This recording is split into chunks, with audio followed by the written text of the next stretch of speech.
Hello and welcome back to USC Aiken's Roberto Hernandez Stadium, where the USC Aiken Pacers are getting set to play their 5th game of the year against the Shepherd Rams. Pacers coming off of a road win, to increase their record to 4-0. On the hill today for USC Aiken, Connor Riley, the opening day starter, who had an impressive outing his first time out.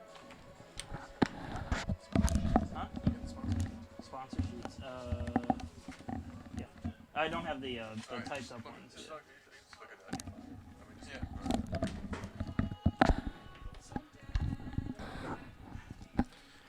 As we said, USC Aiken 4-0 on the year, 3-0 at home, and 1-0 on the road. Only one away game so far. Yeah, and you mentioned Connor Riley in that opening day game, and what a game he had. 1 hit, 0 earned runs, only 2 walks, and 7 strikeouts. I mean, he looked absolutely dominant in that first game of the season for the Pacers. And the rest of the Pacer defense, you have Charlie Padilla behind the plate. John Banks is over at first base. Skylar Mercado, the second baseman. Weeks is over at third. That is Dalton Weeks. I'm sorry, I forgot his first name for a very brief moment. Dalton Weeks over at third base. Tyler Ammerman is the shortstop. Jose Benitez there and right to. And we're about ready to get underway. Jacob Carney will lead things off for the Rams. He is their second baseman today. He'll be followed by the shortstop, Brandon Kirk. He's going to be one to watch for the Rams. Last season, hit .364 with 76 hits.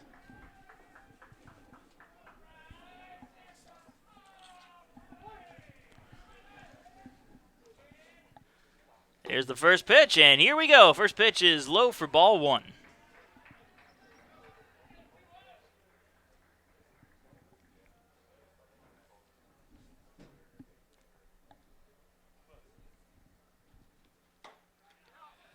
That'll find the outside corner to even the count at 1-1.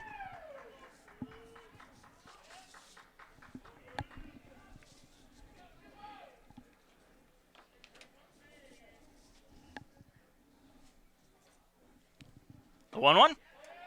Just missing. Count 2-1.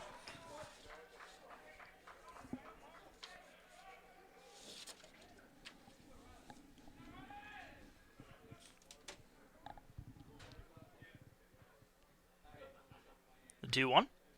Swing and a miss. Count even at 2-2. Nice heater there from Riley.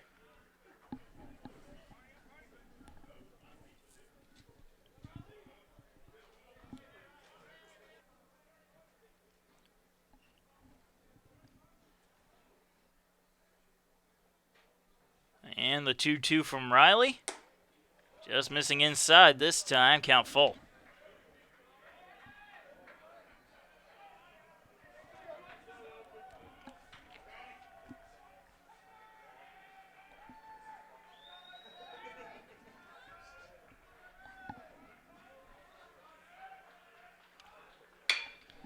Line drive into center field.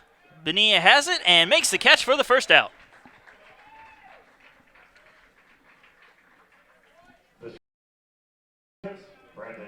And Brandon Kirk coming to the plate now.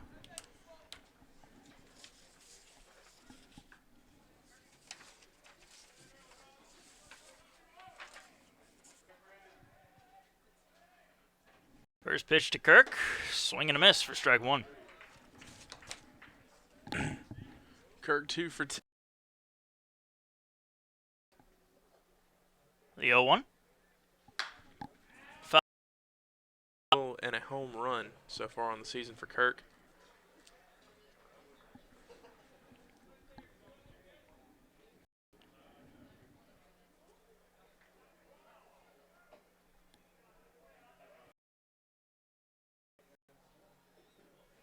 The 0-2 from Riley.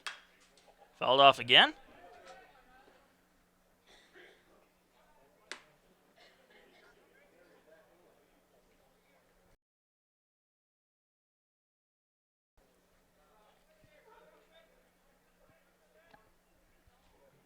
Once again, the 0-2 pitch. Missing outside. Kirk down 1-2.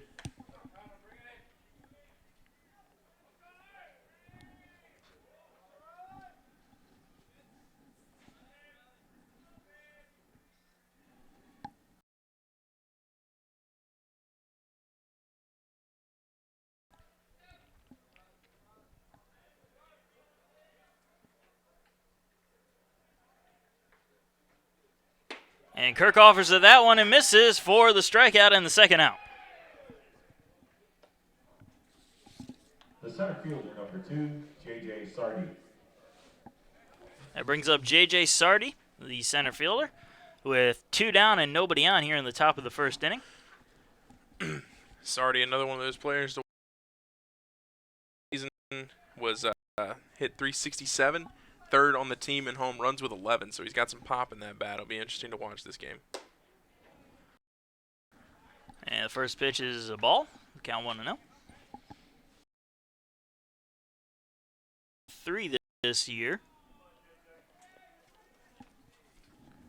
3 hits, all of them singles. And he swings and misses at that one to even the count. Wasn't trying to hit a single on that swing. Try to get things off to a hot start here. Nobody on. May as well try for the fences.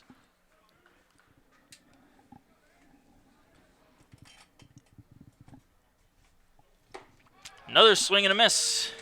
Count 1-2. And Riley looking to pick up exactly where he left off in that 3 batters.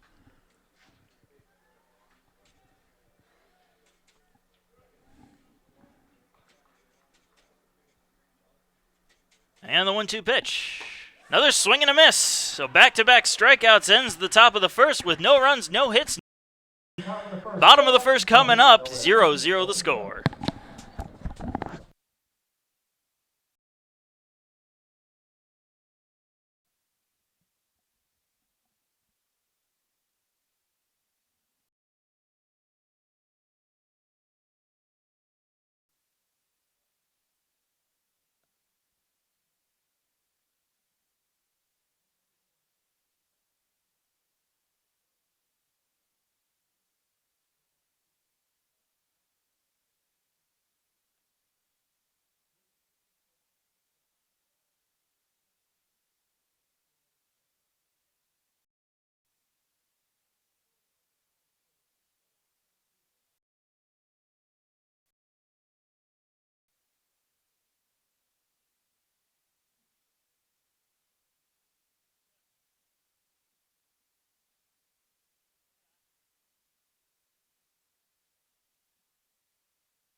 Bottom of the first, 0-0 score. Jose Bonilla leading things off for USC Aiken. Bonilla doing well in that leadoff spot for the Pacers so far, hitting .444 this season. First pitch to Bonilla. Right down the pipe for strike 1. In the field today for the Rams, we have the catcher, Tyler Thomas. On the mound, A.J. Stead. First baseman, Mike Brown. Over at second, the third baseman, Chase Hoffman. And over in short, to finish off the infield, Brandon Kirk. And now we go to the outfield. In left field, Ron Farley. Center field, the right fielder. And Bonilla not only getting on base, he's also swiping bags. So 3 stolen bases so far this season. He leads the team. And Bonilla certainly has the speed, and he's facing a hitter's count right now with a 2-1. He's only one of 2 Pacers with a stolen base so far this season. And there is going to be a hit into left field, left center field, drop in for that base hit. And Bonilla is on with the leadoff single. A nice job by Bonilla on that when he just sliced it right into that gap in left and center. I was concerned he put it up a little too high there, watching as the outfielders converged and maybe getting a hold of it, but he just got enough to put it in there and get the base hit. I'll bring up Luke Westerberg, the right fielder, on deck for USC Aiken, Mitchell Price. And in the hole now, Zach Moon. Westerberg also having a nice season so far, hitting .400, 6 of 15. A curveball missing inside for ball 1. Westerberg not only having a good bat, but he's having some solid field work out there in right field. He's made some spectacular catches early on this season. Check throw over to first. We may see a lot of those if Bonilla's on base. He's got the speed to steal and has yet to be caught stealing. Another check throw over to first, and it's going to get away. And Bonilla's going to hustle his way down to second base. having to jump over first, and he's going to try for third. And he will think twice about that as the throw comes in. Had a chance there if he had just went strong around second, but he held up a little bit, and by the time he realized what was going on, he saw that it was probably a good idea to just head back to the bag. It was even if he did continue going strong, it would have been tough for him to beat that. That throw came in fast and accurate. So Bonilla now on second base after the error. Bonilla. I said Padilla. I knew I was going to do it at least once this season. Yeah, we had a mix-up there earlier before the broadcast started between the two of those. Not surprising that you made that mistake. Grounder to third, and that's going to go through for a base hit. They're going to wave Bonilla around. They're going to throw the ball in. The throw is off the mark, and Bonilla will be safe. Moving into second is Westerberg, thinking about third and going. Westerberg, he pulled that one right past the third baseman, who was in position to make the play, but it was just such a tricky ball that he couldn't quite get his glove on it, and it bounced a few times and left. That gave Bonilla plenty of time to make the run from third to home. The throw from left had the distance, the accuracy, however. Had that been a throw on the bag there. So the Pacers now lead at 1-0. Mitchell Price up to bat now with a runner on second and nobody out. And he'll foul off the first pitch for strike one. Broadcast that fortunate accidents out there in the field as there's a base hit down the third base line. That's get to second without any trouble. Thinking about third, and he will head and stop right there at second base with an RBI double. Nice stand-up double. That one was hit exactly where Price wanted it to go, and it rolled right through to the wall. Can't ask for a much better hit if you're Mitchell Price. But yeah, you mentioned Stead. His last outing, innings, gave up 4 hits and 4 runs. However, only one of those runs was earned. He gave up a Stead, and it seems that this game here is getting started to a similar speed for him. He's struggling a little bit right now. It's 2-0 with Zach Moon at the plate. Pops territory down the base side, and that one will land out of play. Once again, Zach Moon up to bat now with Mitchell Price on second base, and nobody out yet. Struggling. Moon's been swinging heavy at a lot of things this so far this season, trying to get it and knock the laces off the ball, but you can't have that approach if you want to have a high average. He is a power hitter, but you got to be able to hit the ball in order to absolutely to get that power. You got to get the bat on the ball. You can't swing for the fences at every pitch, and that's something that he's going to have to work on a little bit here. And when it comes down to it, if you start hitting for contact, the home runs will come. Absolutely. That's just how it's going to go. Absolutely, especially when you're a big, strong guy like Zach Moon. The 1-2 pitch to the wall, the lower part of the wall. That will score Mitchell Price. Zach Moon hustles into second with another double. That's back-to-back RBI doubles for the Pacers, and they lead. I mean, he wasn't swinging hard for that one. He just happened to get the bat on the ball, and because he is such a strong individual, he's so big, he just swings it lightly, and that one went and bounced right off the wall. Yeah, right off the bottom of the wall. If you move that ball over a little bit to the right, could have been a home run. And he looked like he barely even hit that one, honestly. It looked like he barely got contact on it, but the fact that And speaking of flying, another guy who's got a good bat, John Banks coming up, the first baseman. Banks batting .375, respectable average. Has a home run on the year. And a double as well. Also dealing with 3 RBIs. And he has a 1-0 count. Stead has definitely seen some troubles, or Stead has definitely seen so far in this game. No, been a faster player. They might have been dealing with a man on third now.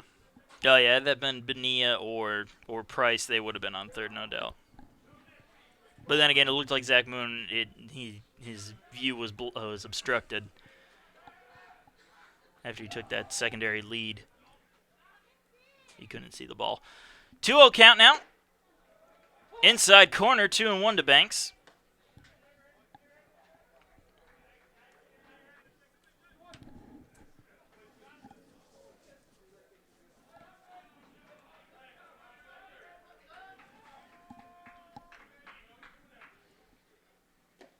Two, 1, 3-1.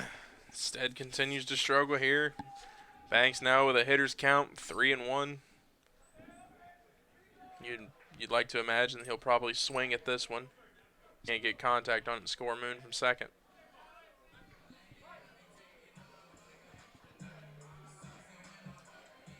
And we're going to have a meeting on the mound here, try to settle down Stead.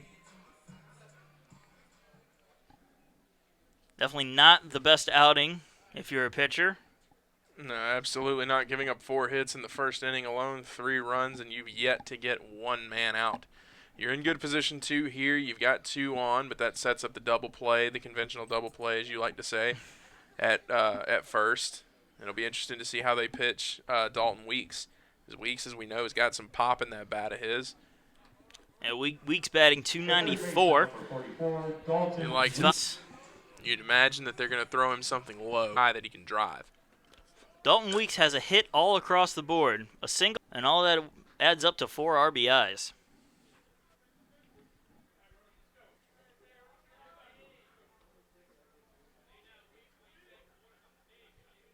The 0-1. Swing and a miss. Fastball got him. Big swing there from Weeks. Looked like he just missed.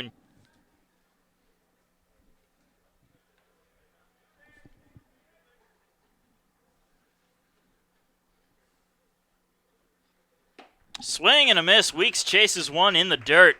Forced the strikeout and the first out. Low and way outside. Dalton Weeks had no business swinging at that, but you got to believe that that gives A.J. Stead a little bit of relief. And now he's got Tyler Ammerman coming to the plate. That does give him relief because now one swing of the bat can get you out of this inning with only 3 runs scored. And what a nightmare inning it has been for A.J. Stead. First pitch inside, ball 1. This Pacer offense is absolutely just explosive, and with their ace on the mound today, things aren't looking good early on in this game if you're Shepherd. Tyler Ammerman at the plate, batting .333 on the year, has a pair of triples. No home runs, but 3 RBIs. That pitch just a little bit high, and the count 2-0. And we're going to have another meeting, Thomas and Stead. As we mentioned, we're in a position now where one swing of the bat ends this inning, so Stead's going to want to hit his spots here. Try and give Ammerman something to hit, but you want to make sure you hit it on the ground. Yeah, try to get him to swing on top of the ball. Force him to hit one into the ground, sit along the line in either first or third base. It can go to the corner, and that could be a bases-clearing hit. Not only that, but Stead knows firsthand that this Shepherd University defense can't be trusted 100%, giving up 3 earned runs, or giving up 3 runs in that last game. I mean, real mistakes as of yet. 3-0 count now to Ammerman in the dirt, and Ammerman walks on 4 pitches. The errant throw over to first. That was more just the throw, though. You can't put that on the first baseman. That's true. And Charlie Padilla is stepping to the plate with the bases loaded and 1 man out. Padilla hitting .500 so far this season, 3 for 6. So not a lot of at-bats, but he's coming through when he needs to. 3 for 6 and 2 RBIs. First pitch misses outside for ball 1. The Rams don't have anybody up and going in their bullpen. They're gonna let Stead try to work this one out himself. As a young pitcher, he's only a sophomore, and sometimes the only way that you can learn how to work yourself out of these situations is to be given no other choice. Sometimes the worst thing.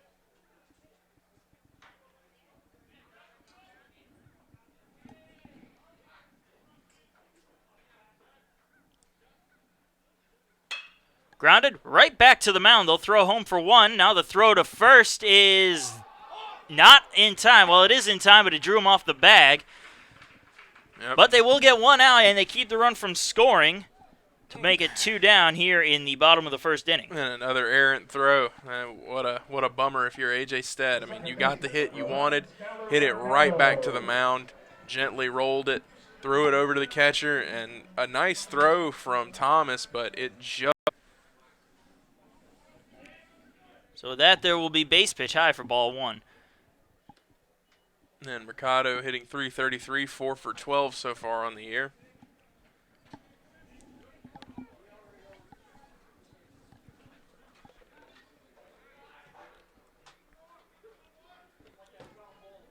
The 1-0. Finds the strike zone there, evens the count.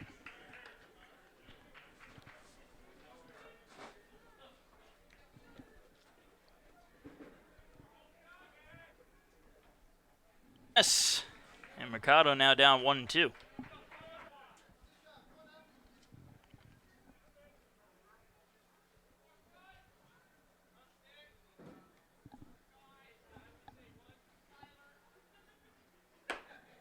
This is outside, count even at 2-2.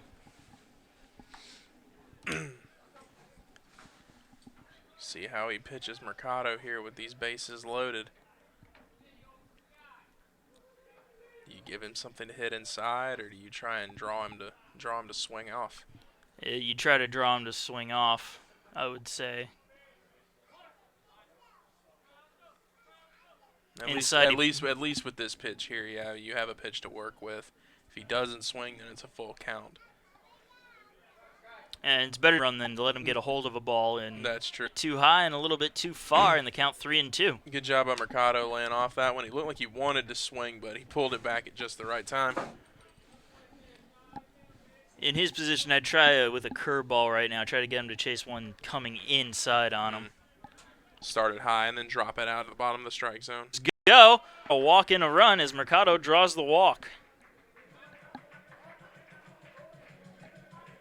And that's going to flip the line. He heads back up.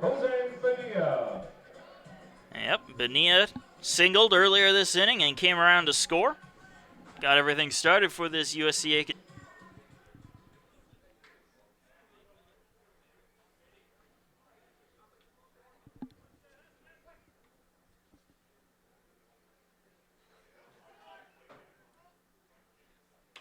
And that'll hit him. Down to first, hit by the pitch, and that will bring in another run. And the Pacers lead it 5-0. What a nightmare of an inning if you were A.J. Stead. So another bases loaded scenario here for Luke Westerberg, who singled, scored, and got an RBI earlier in this inning.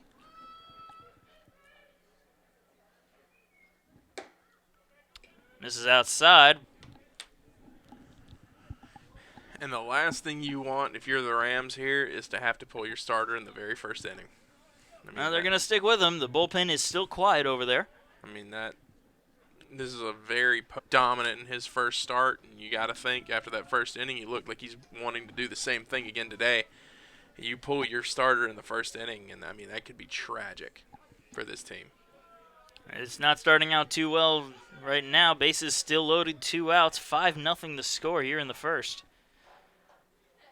As Westerberg fouls that one off, and the count 1-2.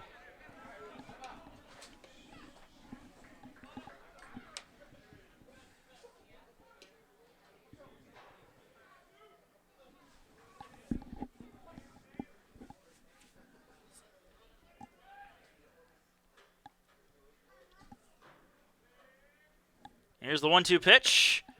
Low and outside, evens the count.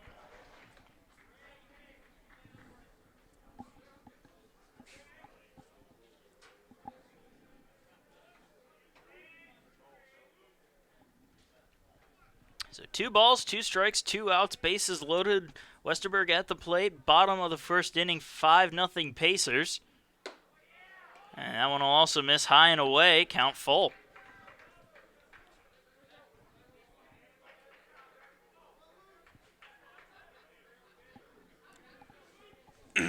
And a dangerous pitch here if you're Stead. You can walk home another run here. Runners go. That's going to be lined into right field and caught for the third and final out. But the Pacers do some damage here in the bottom of the first. It's 5-0 going into the top of the second.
And we are in the top of the second inning. Pacers off to the early lead, 5-0, scoring 5 runs off 4 hits and 1 error in the bottom of the first.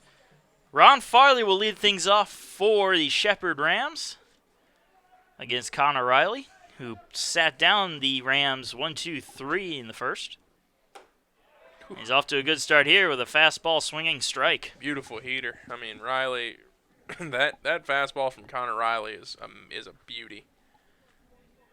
Riley's only gotten better throughout his tenure here. Last year he was a solid starter, and this year they look to him to be their ace as a foul tip into the glove of Padilla will be called strike 2.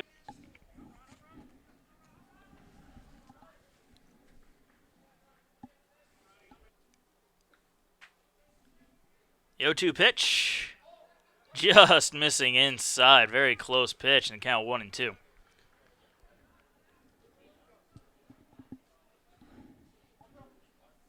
I'd like to know how fast that fastball. Guys down in the stands with radar guns probably could ask him in between innings, as a foul tip into the glove of Padilla will be strike 3, and the third strikeout of this young evening for Connor Riley. Riley looking to get off exactly where he was that first game. 7 strikeouts through 5 innings, already with 3. Thinking maybe, why don't we just make it 8? That would tie his season record after only 1 start. Mike Brown now to the plate, the first baseman for the Rams, as he swings at a pitch low for strike 1. I mean, Riley's doing whatever he wants to with those pitches right now. I mean, he's placing it exactly where he wants to. Looks absolutely dominant out there. That one fouled straight back and out of play. Brown batting 167 on the year. But other than that, not much else.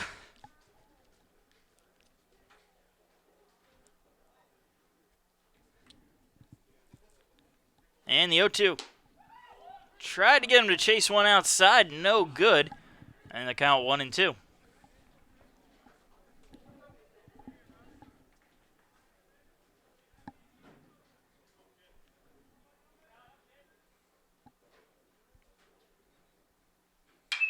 Popped up, foul, and out of play.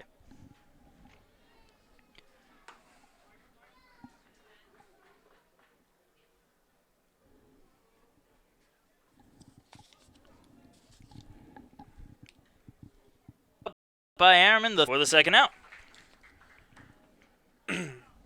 Another interesting thing to watch about the Pacers this year will be John Banks over at first. He was the third baseman last year, and he was not exactly a reliable defender over there. Even through 4 games, I was looking into this earlier, through 4 games last season, which is where we are currently, he had 3 errors over at third. So far this season, he has none, knock on wood. Obviously, he'll have some. But already an obvious improvement over last year with that move to first. Chase Hoffman to bat now, foul tipped it back for strike 1. The main problem with Banks last year was his throwing. His glove was fine. He could field the ball pretty well. But whenever he would make that throw to first base, there was really no telling where it was going to go. And Brian Pereira did an excellent job and probably saved Banks from a couple of extra errors with some excellent stretching over there at first base. But so far he seems to have warmed up nicely to first. And we'll hope that continues on for the rest of the season, as an 0-2 count now to Hoffman with 2 down sets things up for Riley. And we've seen a bit of a platoon forming over there at first between Banks and Pereira. But you know you're going to get solid defensive outings from Pereira, and he's also got a hot bat. Banks struggled a little bit on the defensive side of things, but that bat is one that you want to get into your lineup somehow, some way.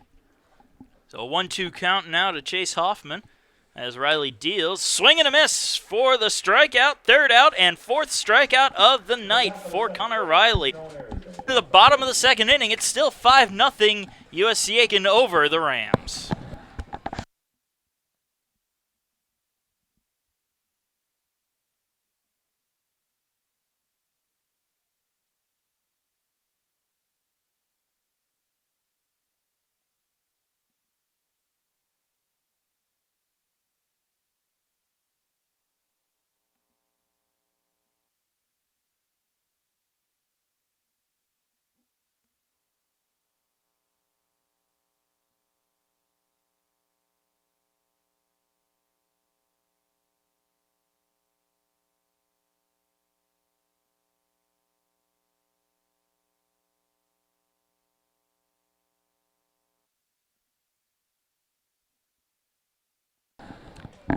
And we are in the bottom half of the second inning. Pacers leading 5-0 as Mitchell Price will lead things off. Back in the first, Price had an RBI double and came around to score. And he'll look to keep things going here for this Pacer offense as he lets that one go for ball one.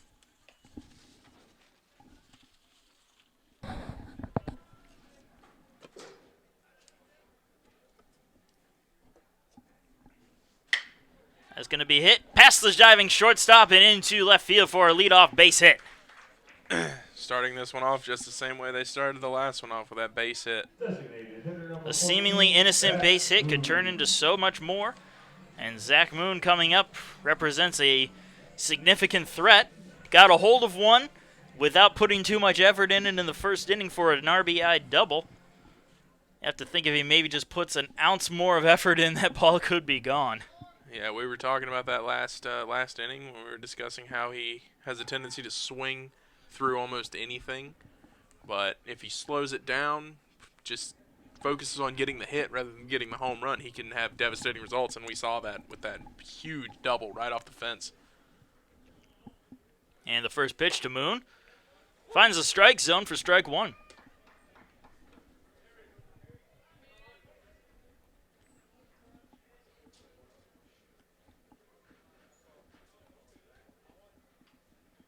The 0-1 dips into the lower part of the strike zone. Count 0-2.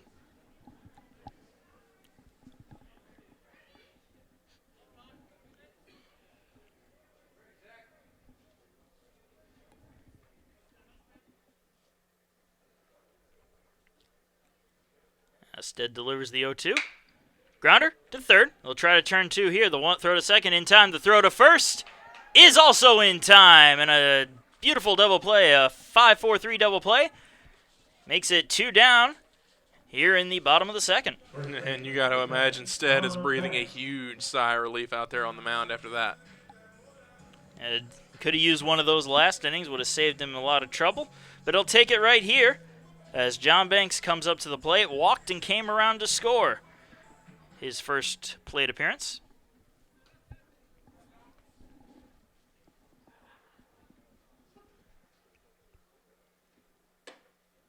There's pitch misses high for ball one.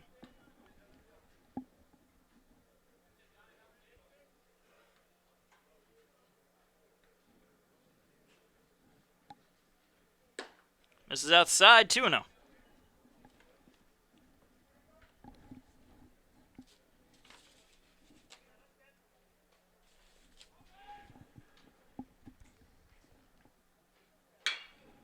Grounded foul and out of play. No, doesn't matter if it's out of play. It was grounded anyway.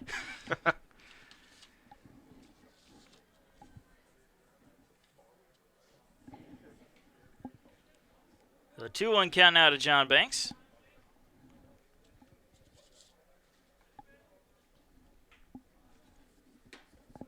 This is low in the count, 3-1.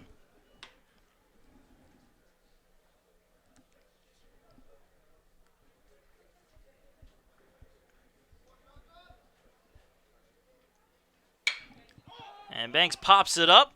Foul territory, first base side. And that's just going to drop into the grass. Unable to come up to it was Mike Brown. So the count full at 3-2 as John Banks dodges a little bit of a bullet there. Yeah, I can't tell if Brown lost that in the sun or what happened there. He looked to be on track with it. I think he just overestimated where it was going. Overran it a little bit and couldn't correct his course. However, the count 3-2 to John Banks with 2 down here in the bottom of the second. And that one will miss low and away for ball 4, and John Banks draws the walk. Now back-to-back walks for John Banks today. Has yet to have an at-bat. That brings up Dalton Weeks. Struck out his first time up.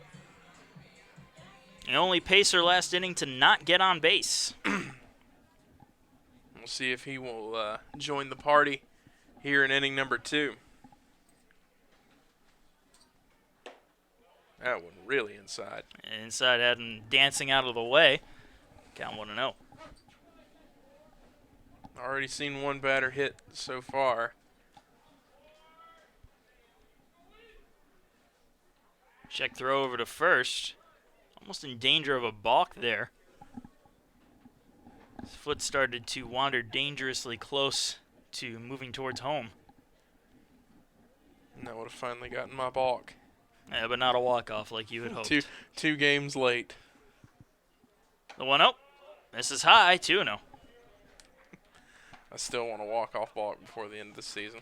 You may get it. It's happened before. Not here, but it's happened. The 2-0.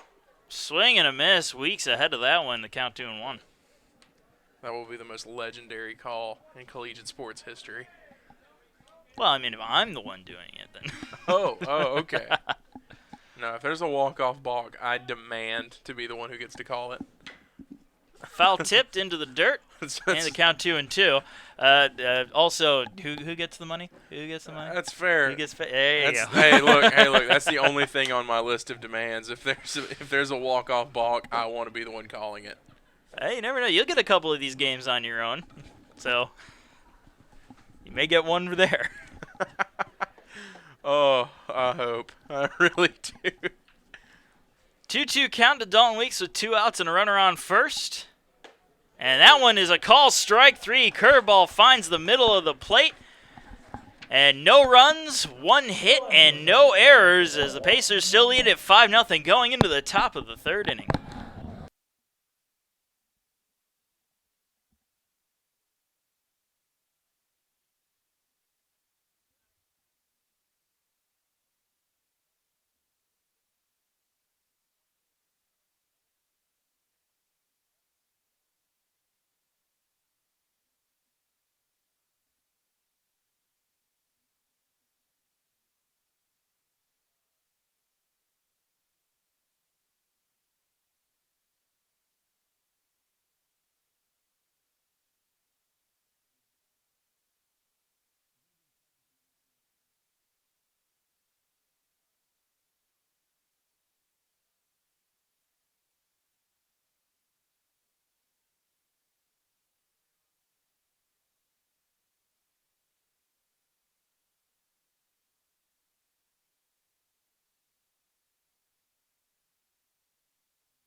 Top of the 3rd coming up. Daniel Helene will lead it off, the DH for the Rams as they trail USC Aiken 5-0.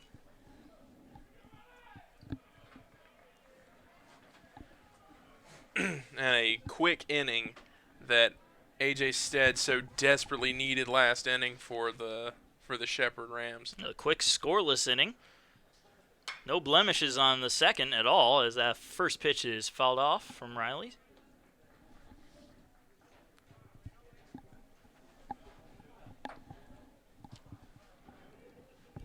Riley picking up where he left off in his last start, already halfway to the 8 strikeouts he had in the first game. And the 0-1. Ooh, that was a good-looking pitch, just missing the strike zone, however, evens the count at 1-1. Yeah, I thought that was a strike, but... The one time that I was seriously questioning the umpire was on that pitch there, but... The umpire's got the better view than we do. That is for sure. 1-1. And this time he's going to call it a strike, count 1-2. And I thought that one missed.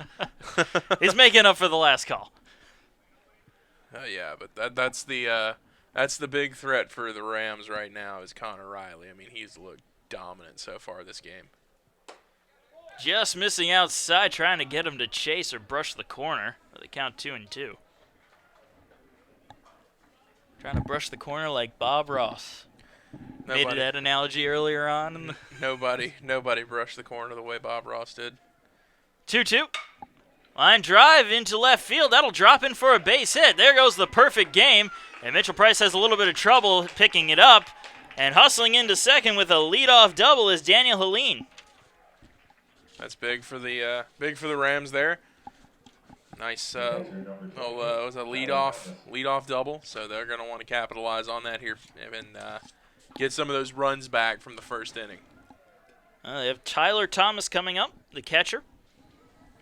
Thomas with a runner on second base now and nobody out. Chance for the Rams to finally get on the board.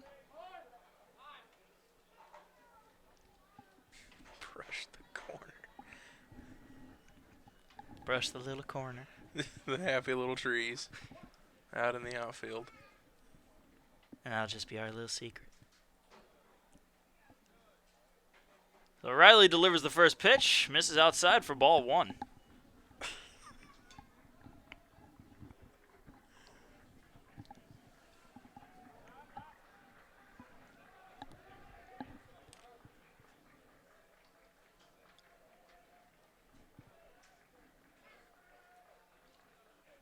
The 1-0. Fastball misses low, count 2-0.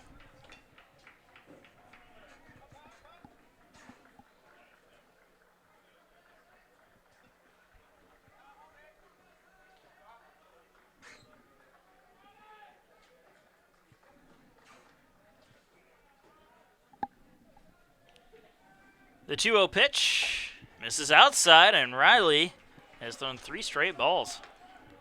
Not something you'll see from him often. He will give up a walk every now and again.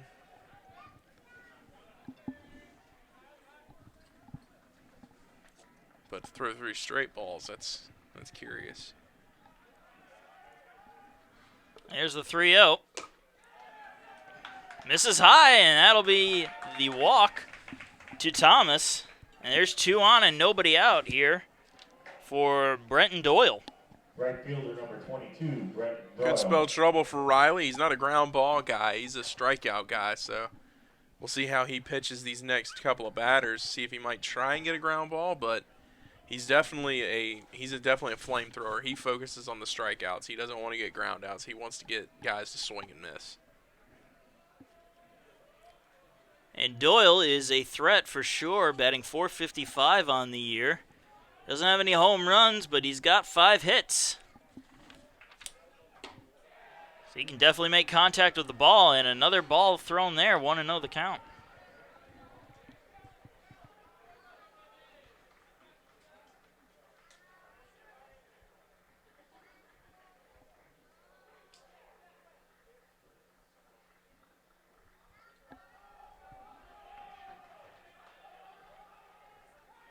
Here's the 1-0.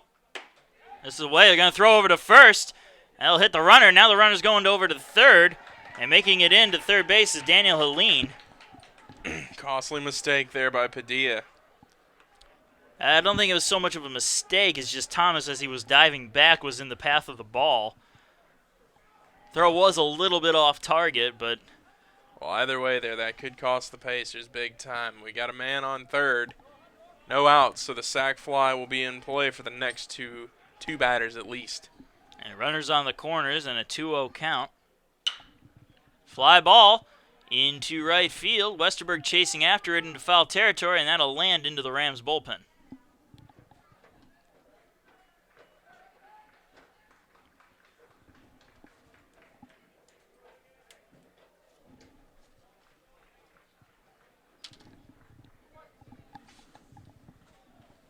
So a 2-1 count now to Doyle as Riley gets set to deal. Another fly ball. Westerberg chasing after it in foul territory, and it'll also go out of play. Also, John Banks chasing after that one, coming way off first base.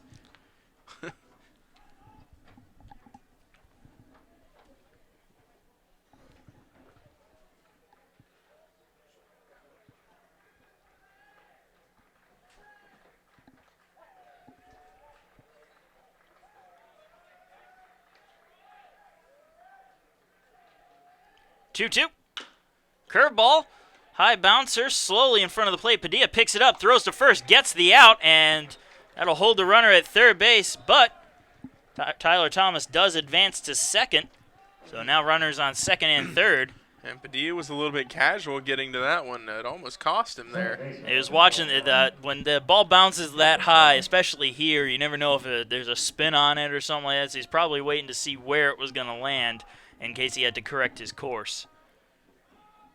And the traditional double play is out of play here for the Pacers. Conventional double play. Conventional. Not conventional. Conventional. There we go. I got it right that time. Shout out to you, Mom. Shout out to you. I'm just waiting for the text now. So Connor Riley has runners on second and third with one out and a fly ball. Hooking foul, Price chasing after it, but he won't be able to get it in time.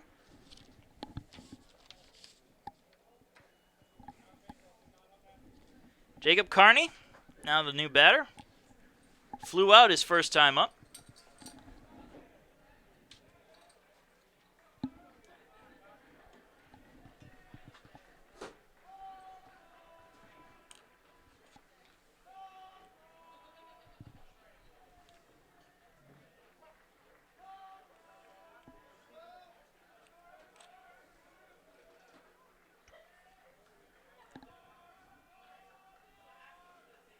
And Riley steps off.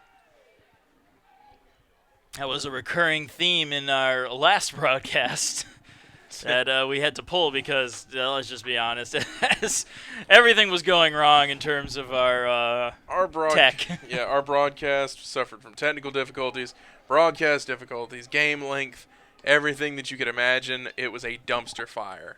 Fire that had gasoline poured on it. It was a dumpster fire of a broadcast last game, so we pulled that one, but we are up live and streaming here from Roberto Hernandez Stadium. And we're glad you could join us for this lovely baseball game on this lovely February afternoon here in Aiken, South Carolina. The 1-1. Curveball missing way outside. And count 2-1. Riley's command seems to have just fell off a cliff here in inning number 3. Well, he didn't have any base runners to worry about the first 2 innings, so maybe pitching from the stretch is starting to throw his timing off just a little bit. He needs time to correct himself. So a 2-1 count now to Carney. That'll find the strike zone and the count 2-2. And that's what you got to do here if you're Connor Riley. You can't get he's been trying to throw that breaking ball outside a lot, but I mean through the first 2 innings that heater was just smoking batters. You have to keep that up. You can't get in your own head. You got to stick with that heater and just blow it by these guys. And another call of time. Padilla runs out to have a word with Riley. Once again, Marcus Johnson and Jordan Phillips giving you the live broadcast here from the Burt. And we would like to thank you for sticking with us.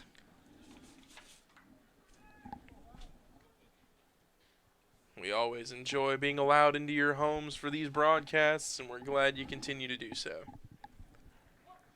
A 2-2 count to Jacob Carney as Riley deals. Fouled off, spoiling the pitch, and we'll do it over.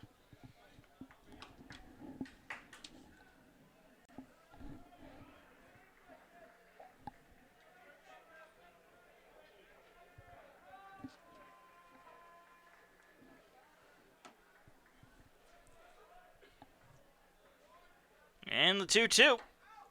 Curveball just missing outside, and the count full. Strikeout here could be huge for Riley. Could bolster that confidence a little bit, get him back to how he was the first 2 innings.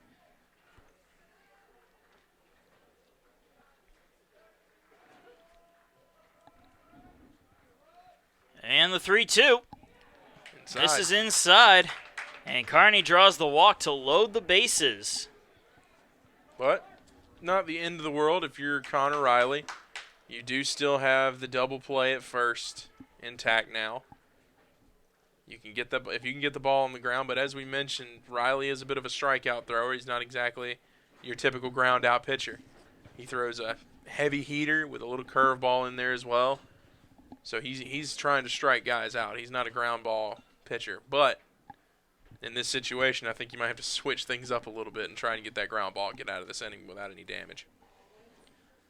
The meeting on the mound concludes, and Brandon Kirk will come up, struck out his first time up. As now the Rams have a chance to do some damage here. They trail 5-0 here in the top of the third inning, but the bases are loaded with only one out. I'm about to say one swing of the bat can bring them within one. Yeah, one swing of the bat can do that, or it could end the inning.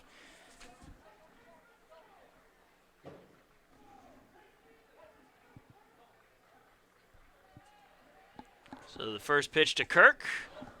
This is low for ball one. Kirk has hit a home run this season, so he's got the power in the bat. We'll see if he can connect on one here or if Riley will get the better of him. As you were saying earlier, the sac fly is still in play. Absolutely. The 1-0. Outside corner, strike one.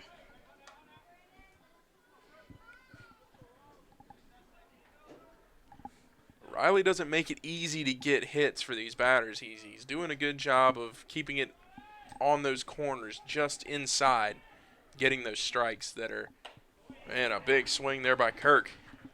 Yeah, you got him to go around there, and the count 1-2. But as I was saying, he's doing a good job painting the corners and keeping the ball just in a position where the batters aren't sure if they should swing or not. He's getting them looking, and that's good. That's a good sign.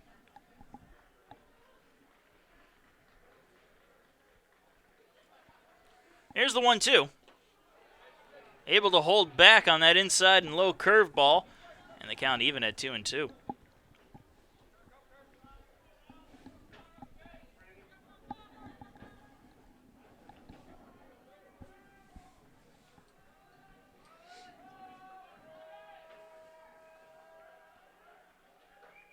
Two-two pitch from Riley. Curveball just missing. A good pitch and a tough one to lay off of. And the count full at 3-2 once again. So the margin of error for Connor Riley has disappeared. Its bases loaded with a full count and only one man down here in the top of the third. And a pop-up into left field. Price tracking it down. He will make the catch. Runner tags. And he holds up as Mitchell Price gets that in quickly. What a laser from left field by Mitchell Price.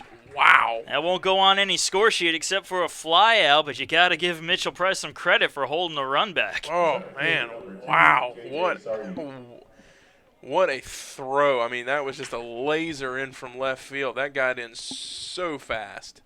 Actually, if he had thrown that directly at third base, it probably would have been an out. It might he might have had a chance if he'd have thrown that to Weeks.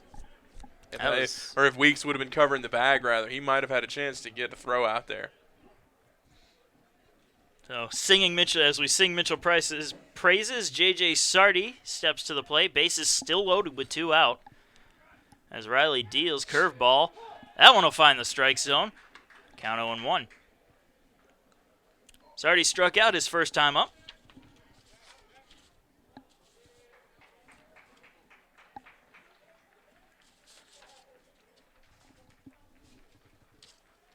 And the 0-1.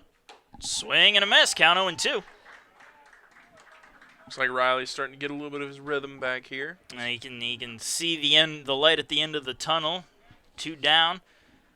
It's been a long inning for him. He can get out of it right here, though.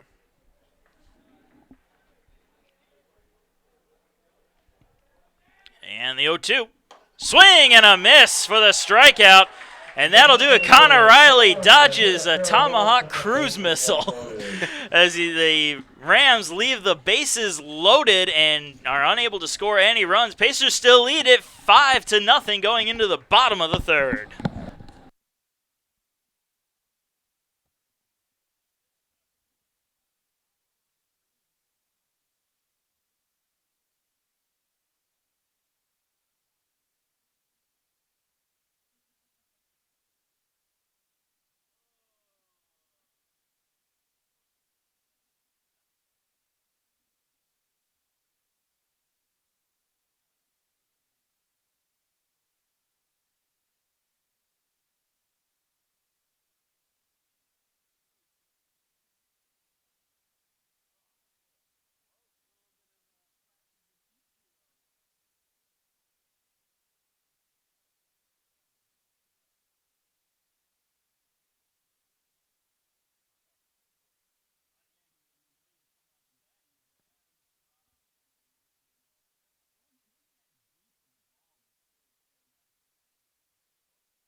Bottom of the third underway. Tyler Ammerman to lead it off. Pacers leading the Rams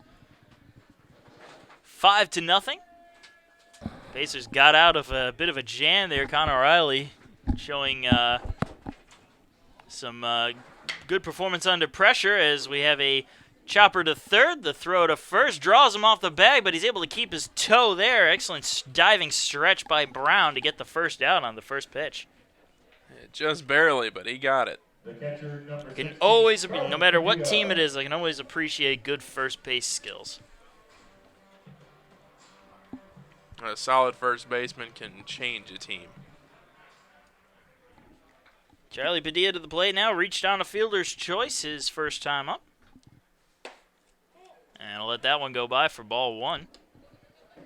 Got to give a little credit to Stead. After that shaky first inning, he seems to have settled in. He's looked good so far in innings number 2 and 3. Grounder to short. Bobbled. Still plenty of time. Throw to first is in time for the second out. Had there been anybody other than the catcher, that may have been a bit of trouble there, but they get out of it without an error. And that'll bring up Skylar Mercado, who walked and drove in a run through that walk. He comes up with already 2 down and nobody on. First pitch in there for strike 1. And Mercado calls time as he runs on down to third. Have a chat.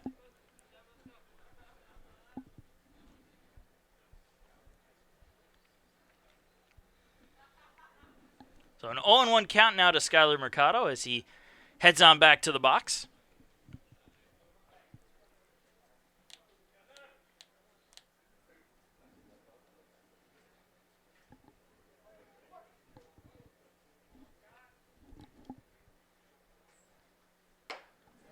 Oh, 1 pitch finds the strike zone. Count 0-2.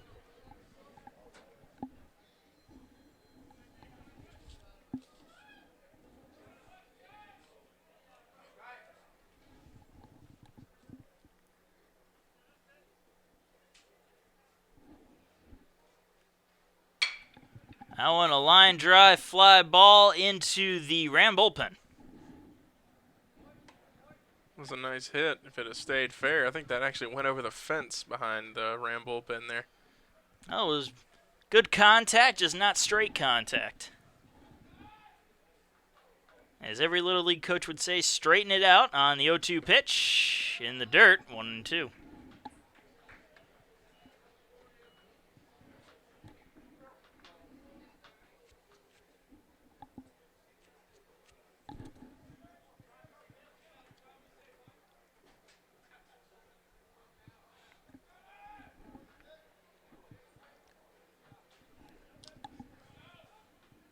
And the 1-2 from Stead.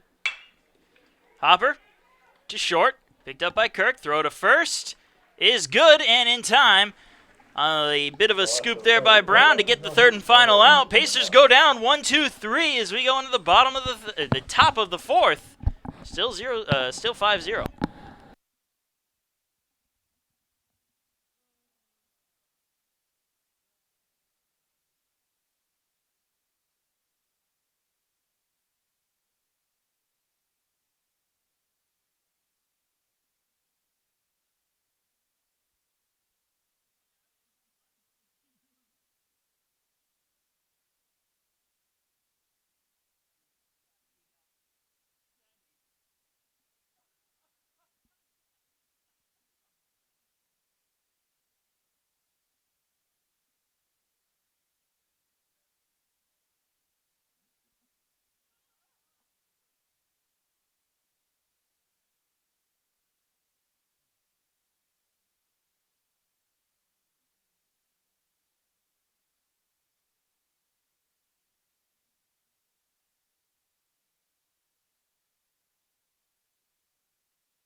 And we are in the top of the 4th inning. Marcus Johnson along with Jordan Phillips here at Roberto Hernandez Stadium for the baseball matchup between the Pacers and the Rams. And the Pacers lead it 5-0.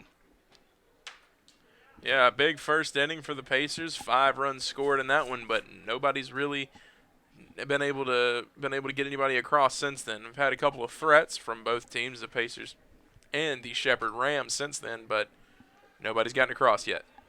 And Ron Farley leads things off for the Rams as he fouls off a couple of pitches and faces an 0-2 count. Saw the Rams load the bases up last inning, but Riley was able to pitch his way out of trouble. He was cruising earlier, and then all of a sudden that 3rd inning came around, and one man got on, and it just seemed to throw his rhythm off as the 0-2 curves just barely outside the strike zone, and the count 1-2. And you'll see that sometimes even at the pro level. I mean, guys will have great games, and then one thing will happen, and it'll throw their entire rhythm off. The 1-2 in the dirt evens the count. Yeah, he only gave up 1 hit last inning. It was a leadoff double to Helene, and after that was a walk. A couple of walks, and they just almost got out of hand. Here's the 2-2.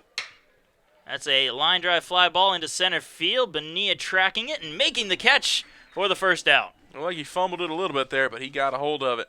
Nice play by Bonilla in center field. I thought that one was going to get down for sure. It was a well-hit ball, but Bonilla has the speed to cover a lot of ground and fast. Oh, he does for sure. He's a sure-footed center fielder out there. And now Mike Brown coming up. Had a couple of nice little defensive plays over at first on some throws that could have gotten past him. And that'll hit him. First pitch will hit Mike Brown, and he'll take the base on the hit by pitch. That did not sound good. That looked like it was off his fingertips. Well, he seems to be okay. Shaking it off. No, sir. Not me. No. Yeah, me either. Not I wouldn't. me. If that hit my fingertips, No. I would be saying words that you could not say over the broadcast. No, sir. I would be retiring. Chase Hoffman now up with a runner on first and 1 out. Fouls off the first pitch for strike 1. And Riley, as we know, he throws heat. So ooh boy. Yeah, my knuckles are thanking me that I'm not playing the game anymore. Oh goodness. The 0-1 to Hoffman, who struck out his first time up. Check swing. Did he go? They'll appeal to the field up, and they'll say he did. Honestly, from up here, it looked like he held back, but they'll call it a strike anyway, so the count 0-2.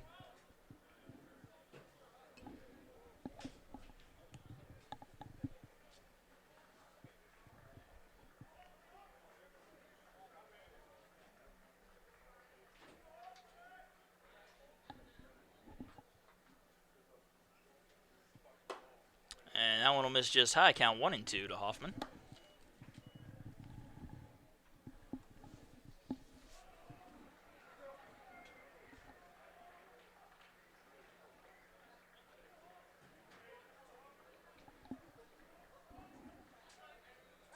Check throw over to first.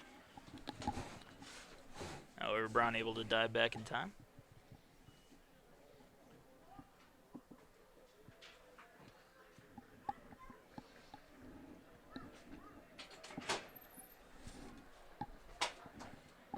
There's the 1-2.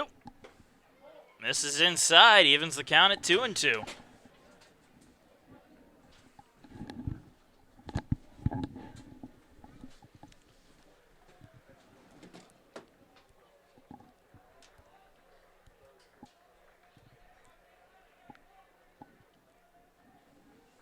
Another check throw to first.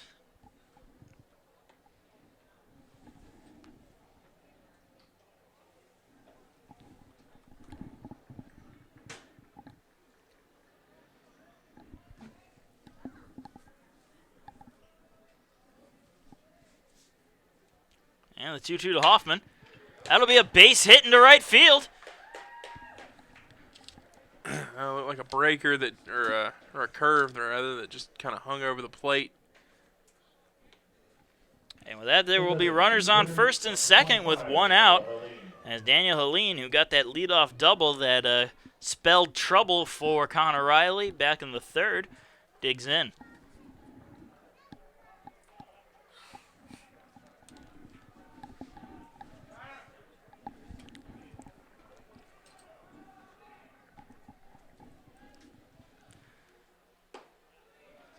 There's pitch missing low for ball one to Helene. So runners on first and second. 1 ball, no strikes for Helene, and 1 man down here in the top of the 4th inning. Pacers still leading 5-0, however. And a call of time here will delay things a little bit.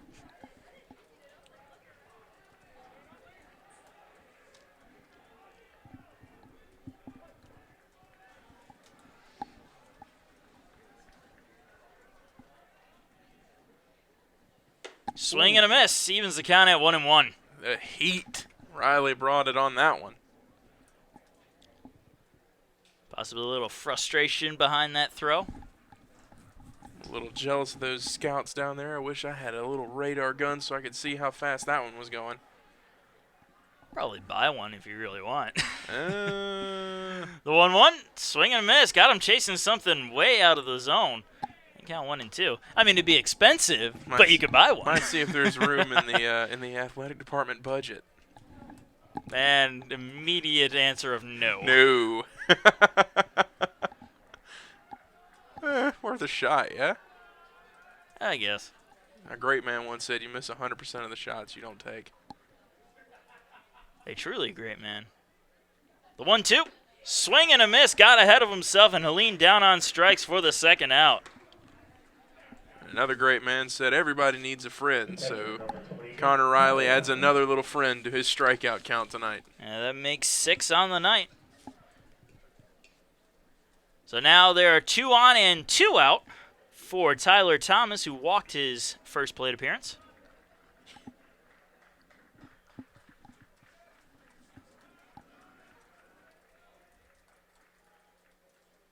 And he offers it the first pitch for a swing and a miss on a patented Connor Riley heater. Just a blistering fastball.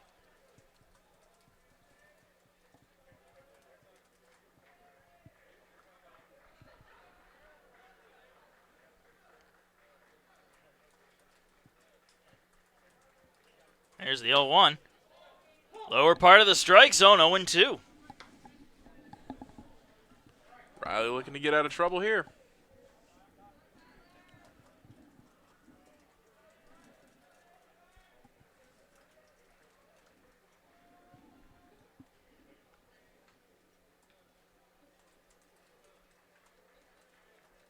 And the 0-2 pitch.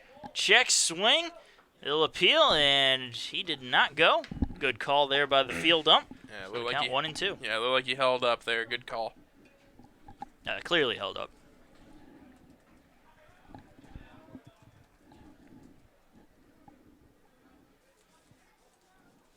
So 1-2 count out to Tyler Thomas. Connor Riley sits the deal. Trying to get him to chase outside. No good. Count 2-2.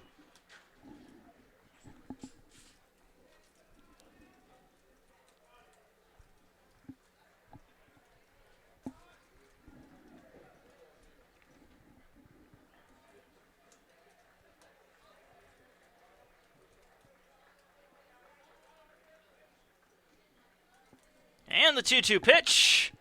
Popped up foul and out of play behind the plate.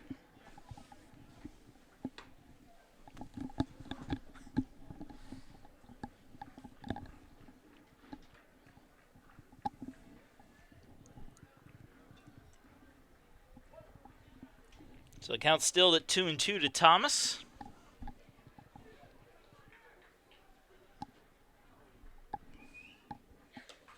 That one was going to get past Padilla, and the runners will advance.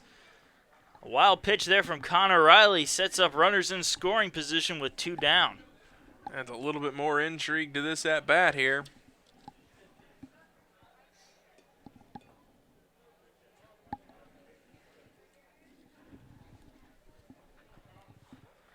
So now the count full at 3-2 with 2 down. Riley in danger of loading up the bases again or possibly getting out of the inning. One pitch could tell the difference. The 3-2 comes inside, able to hold back is Thomas, and he will draw the walk to load the bases once again. And Riley finds himself in a familiar position. He's had a little bit of loss of control here in the third and the fourth, but still only giving up 2 hits.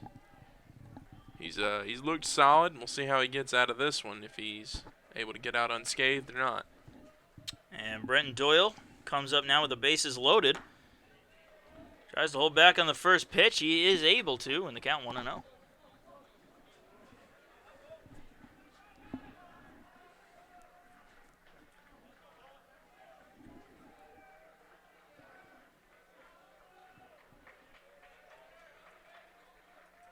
And the 1-0. That's going to get past Padilla, and it's going to bounce off the wall. That'll score a run.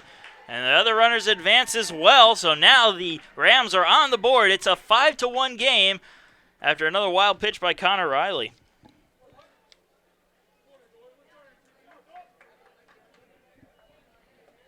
So now runners on second and third with 2 outs and a 2-0 count to Doyle.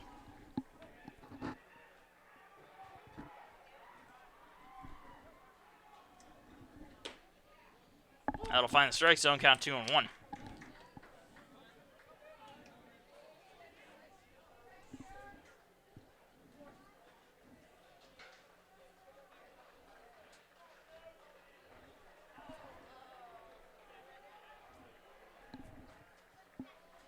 Two-one pitch. Foul ball, count 2-2.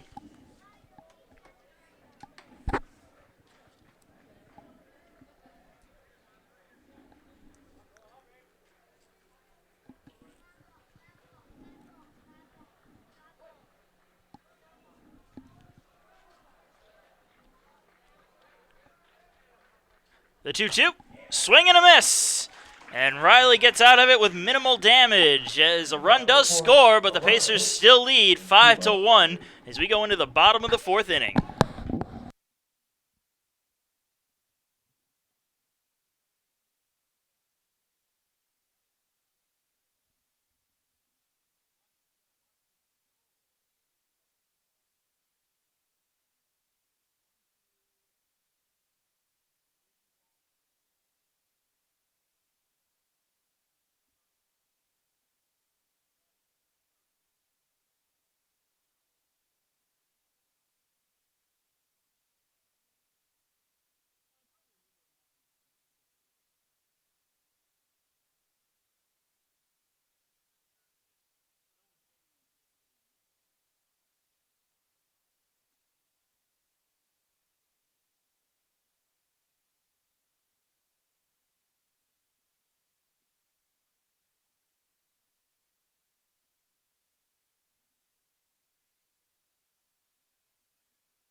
And welcome back.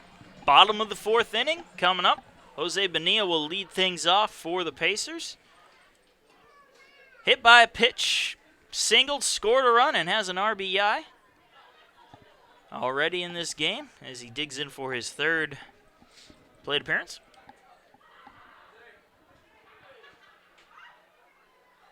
Shows a bunt here, bunts it, high bouncer right back to the mound, however, and that'll be the first out.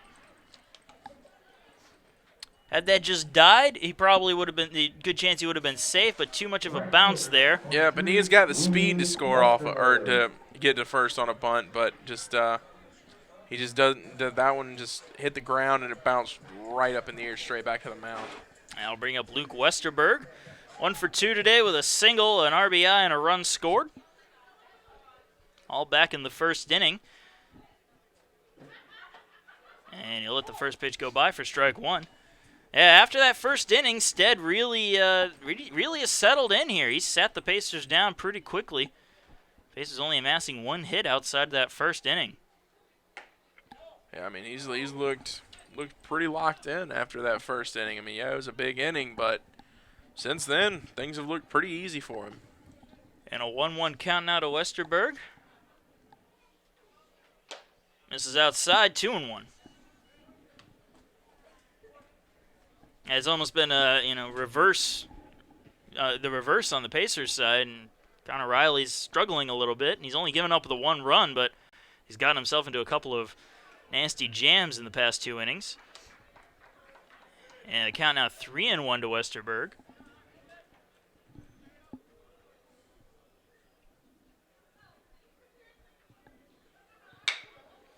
Hopper to short.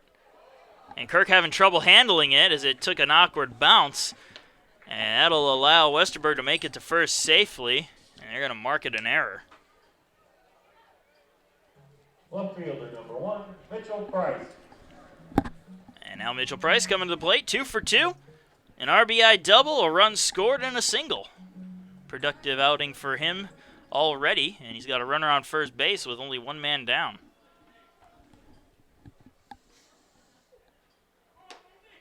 This is outside, 1-0.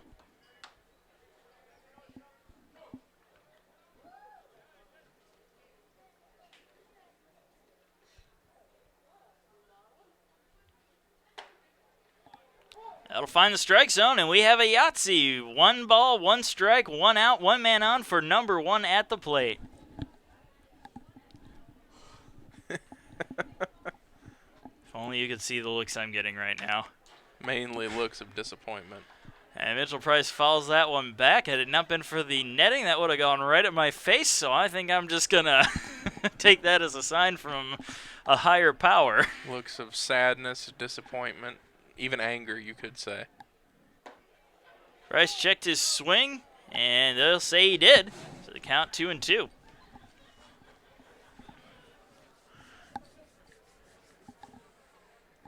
As the sun gets lower, it gets a little colder out there.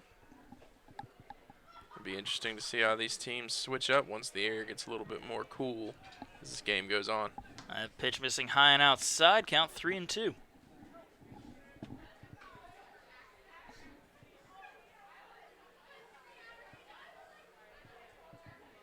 And the 3-2 pitch to Price. Bit too low, and Price draws the walk.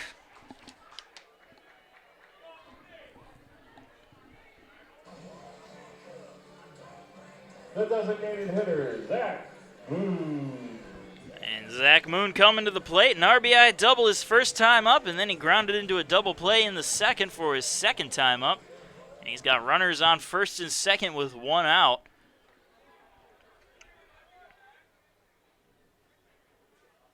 And the first pitch to Moon in the strike zone for strike 1.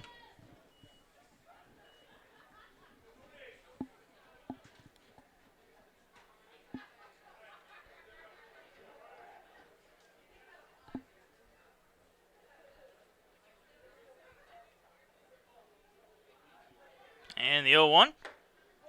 Curveball misses, count 1-1.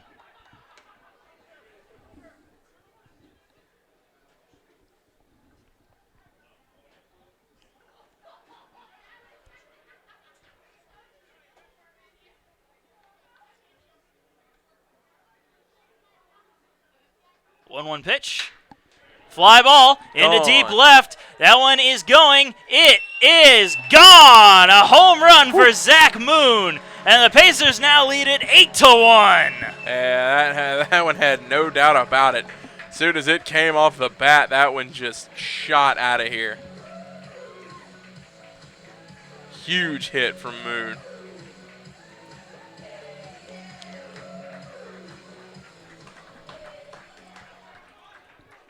The first baseman, number 10, John. And trying to follow up the performance of Zach Moon is John Banks coming to the plate. Still has yet to have a true at-bat as he's walked twice and come around to score. And there's still only one out here in the bottom of the fourth inning. This is outside, ball one.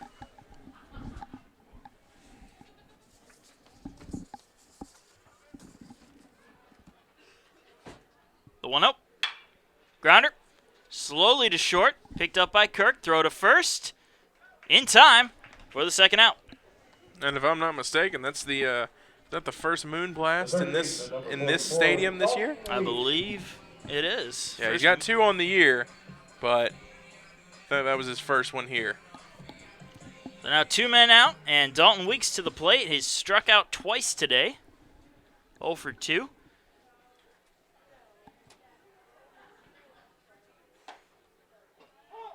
That one will find the strike zone, and the count 0-1.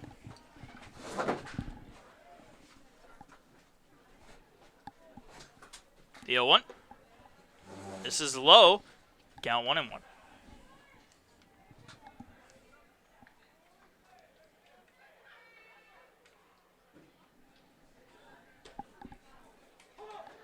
Inside part of the plate, count 1-2.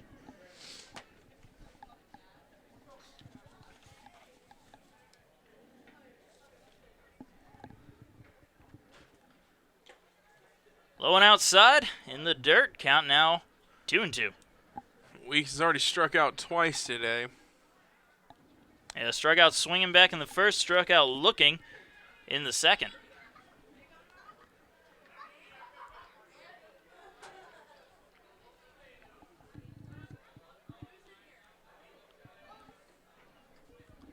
So 2 balls, 2 strikes, 2 outs. Here's the pitch. And a swing and a miss. And Dalton Weeks goes down on strikes for the 3rd time today. But the damage has been done here in the 4th inning as Zach Moon sends a 3-run home run blast into left field, almost hitting the scoreboard. Pacers lead it 8-1 going into the 5th.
And welcome to the top of the 5th inning. Marcus Johnson along with Jordan Phillips. USC Aiken Baseball versus the Shepherd Rams. Pacers lead it 8-1 thanks to a 5-run first and a 3-run home run from Zach Moon in the bottom of the 4th inning. Leading things off for the Rams in this half of the inning, Jacob Carney, and he hits a line drive into center field. That'll drop in for a base hit. Yeah, he dropped that one right in front of Jose Bonilla. It's a nice hit to lead off the inning. First pitch. That'll make Carney 1 for 2 today with a single, a walk, and a flyout. And that brings up Brandon Kirk, the shortstop. He's 0 for 2 today with a strikeout.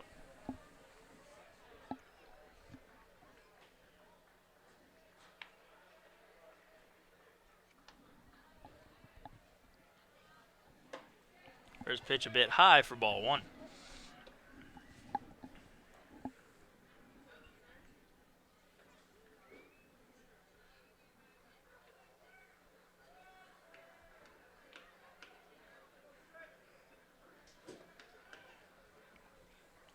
Here's the 1-0. Misses way outside. Count 2-0.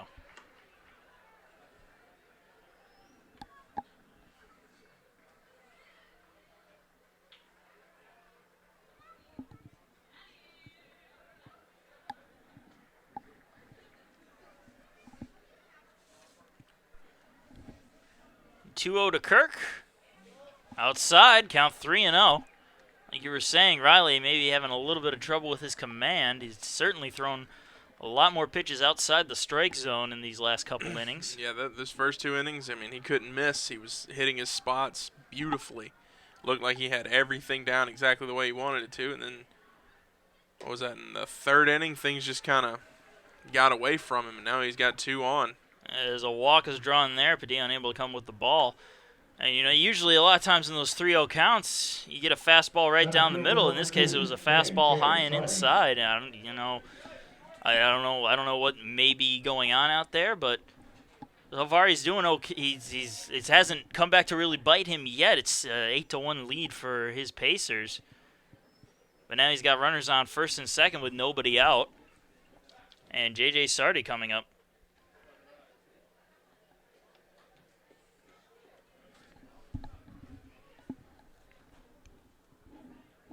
Pacers don't want to have to go to their bullpen before the 5th inning. But they do have some guys up and throwing.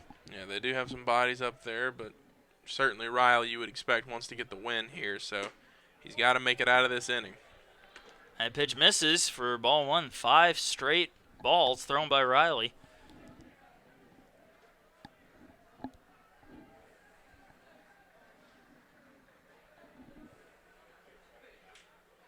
The 1-0. Show a bunt, pulls it back, and that'll also miss for ball 2.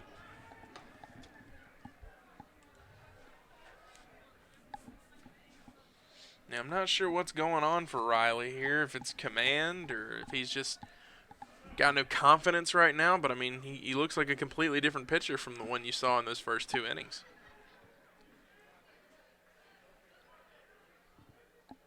Swing and a miss. There you go. And you got to go to that. If you're Connor Riley, you have to get that back. You establish that fastball. You make the hitters fear you when they come up to the plate, and that's what he was doing those first 2 innings. I mean, he was just sitting them down as soon as they came up. He was sitting them right back down. Now a 2-0 count to Sardi with 2 on, nobody out. Show a bunt, bunts it down the first base line. Nobody covering the bag. Flip to Riley. That is in time. And Riley is hurt. He's grabbing his knee. He's down on the ground. So the out is good. But it'll be runners on second and third with 1 out. And coming to the plate, Ron Farley. We're going to take a short break as they address Riley.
And welcome back.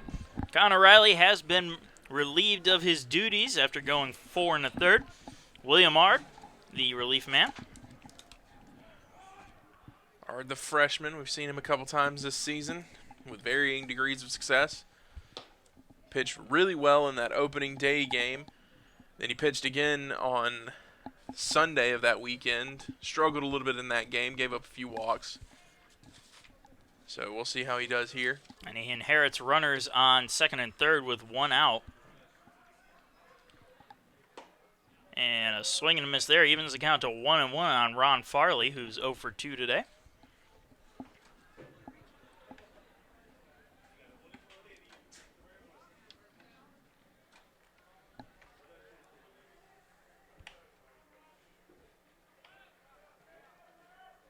And the 1-1. Just a bit high, count 2-1.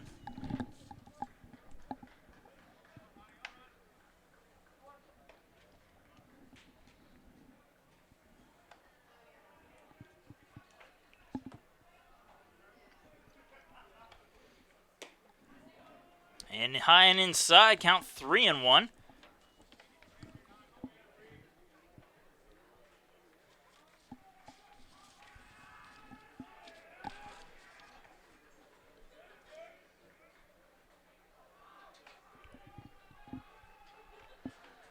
Three-one pitch. Another swing and a miss there. Count full at 3-2.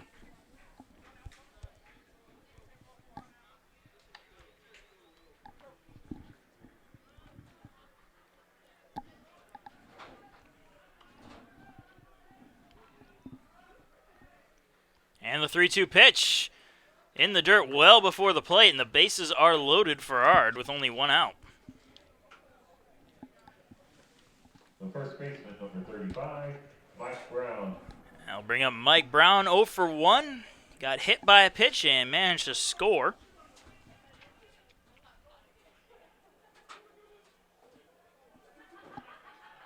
And he's got the bases loaded with only 1 away here in the 5th.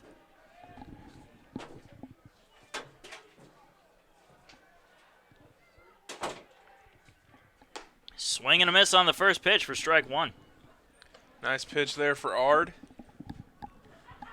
Does have 1 out this inning off of the play that got Connor Riley pulled from the game. And he's got the conventional double play at first. And grounded into the Pacer dugout. And the count 0-2.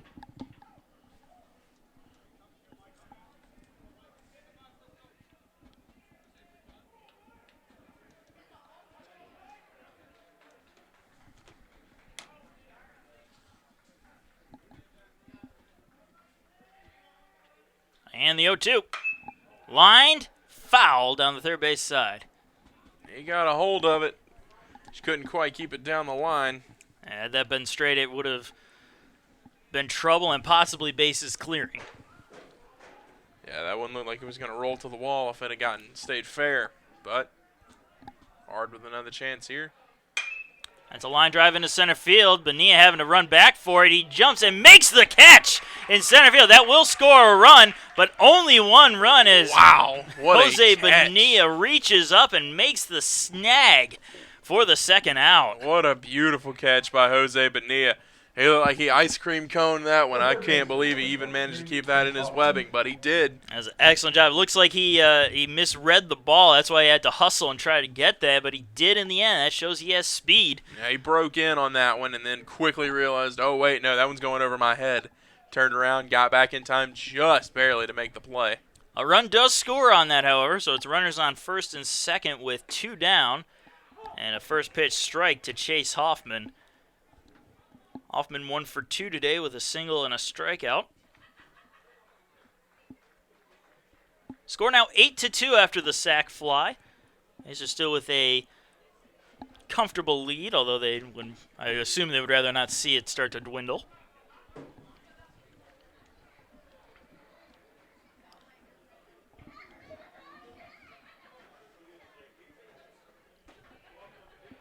That one will find the strike zone as well, and the count 0-2.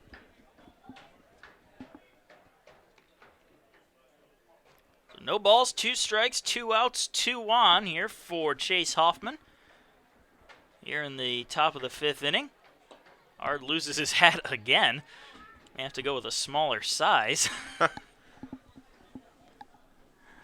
Got now 1 and 2. It's the Bartolo Colon effect, I believe. I don't remember him losing his hat that much. He doesn't lose his hat. He loses his batting helmet. That's what he loses all the time. And it is Hopper to third. Throw from Weeks is in time. For the 3rd and final out, Pacers do give up 1 run, but they don't mind that too much after an excellent catch by Jose Bonilla on the sacrifice fly. It's 8-2. We're going into the bottom of the 5th inning.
And we are in the bottom of the 5th inning.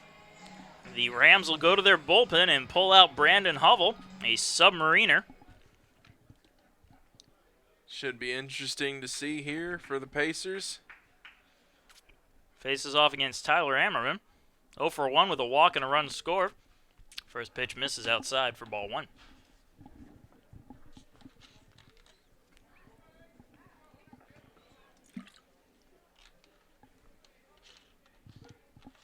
And the 1-0.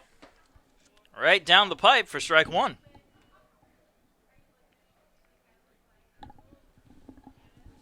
Count even 1-1 to Ammerman. I think, therefore, I Ammerman.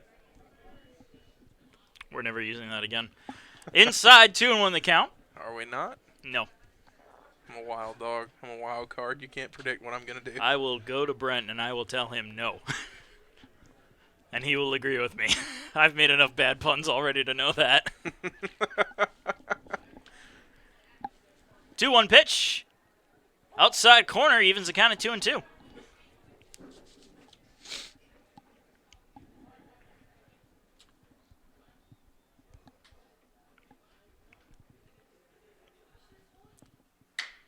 That's a fly ball into right center field. Ooh, near collision there, looked like. Yeah, that will be caught. I had to make sure that they caught the ball, but coming up with the catch is Doyle for the first out.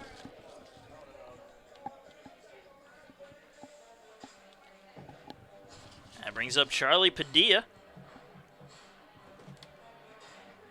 Padilla 0 for 2, reached on a fielder's choice and grounded out. Comes up with nobody on him, 1 down here in the bottom of the 5th inning of an 8-2 ball game.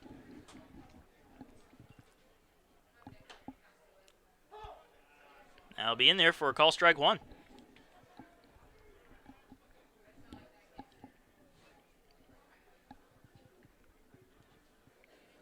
The 0-1. Just missing a bit high, and the count 1-1.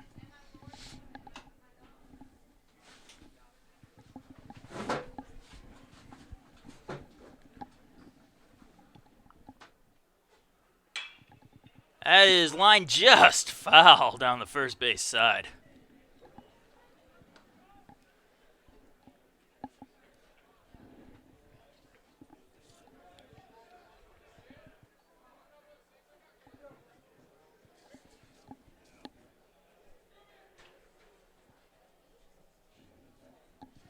A 1-2 count now to Charlie Padilla.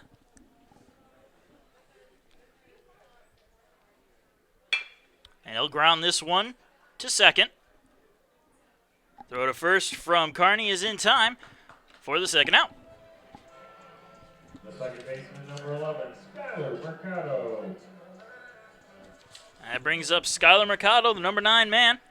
0 for 1 with a walk, which drove in a run back in the first.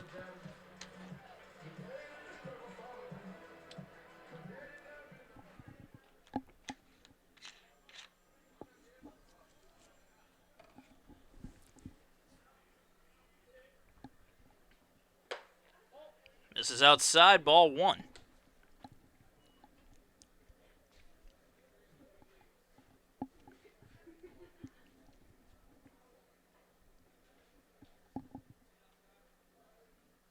The 1-0.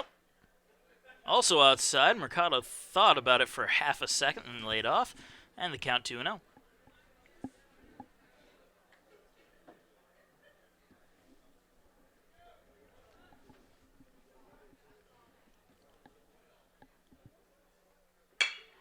That one will be a base hit into center field for Skyler Mercado. A 2-out base hit. And the Pacers are underway. The center fielder, number 4, Jose Medina. It was a nice hit from Mercado. That ball was hung over the plate. He saw it, and he just sliced it right there in that gap. Knocked it right over the infielders. Beautiful hit. Can't ask for much better than that.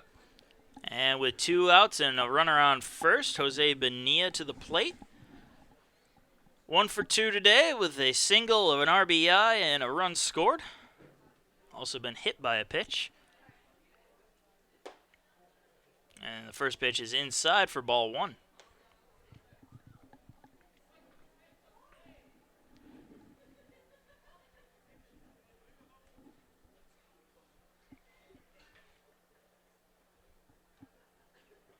And the 1-0. Fouled off. Bonilla going down into the dirt to get that one.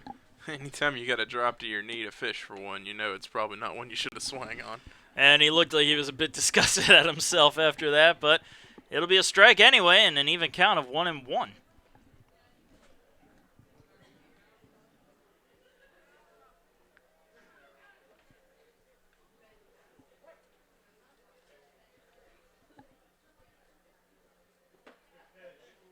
Outside corner. Call strike 2, and the count 1-2.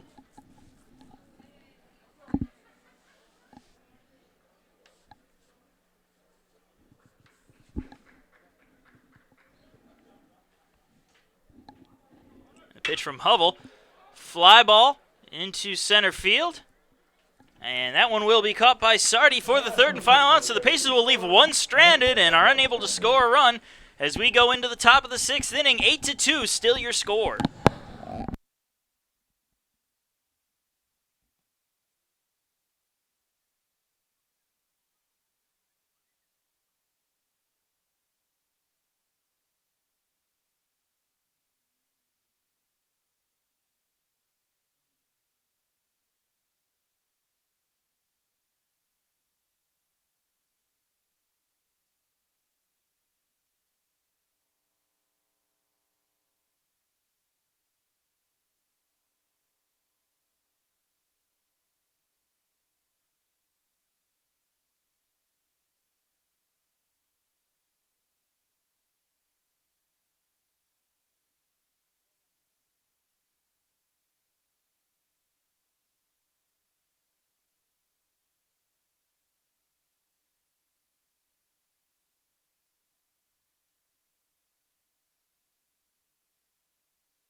And welcome back, folks. Jordan Phillips and myself, Marcus Johnson, here at Roberto Hernandez Stadium, where the Pacers lead the Rams of Shepherd 8-2.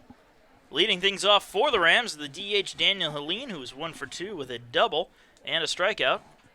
And the first pitch from William Ard is in there for strike one. And we're glad you've decided to tune in this evening. Hope you're enjoying the broadcast so far. Be hard not to if you're a Pacer fan. 8-2 the score. That pitch a bit too high, and the count 1-1.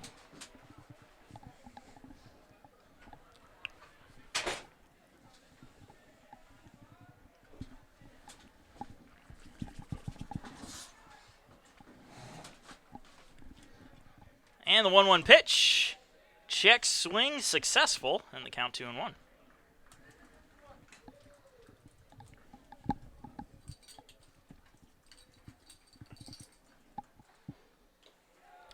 2-1 pitch is in the dirt into the backstop, and the count now 3-1.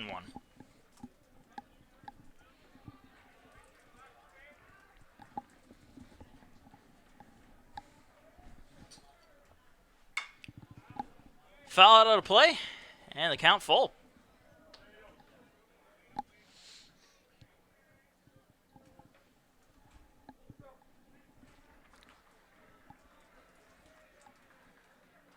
Three-two pitch. Popped up into right field. Westerberg tracking it down and making the catch for the first out. Catcher number 28, Tyler Thomas. Brings up Tyler Thomas. 0 for 0 today. He has 2 walks in both of his plate appearances, so he's trying to get on the score sheet.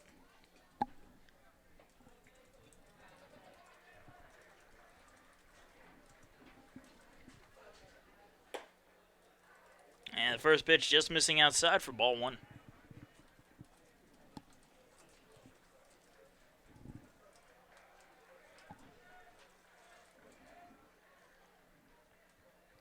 The 1-0 to Thomas.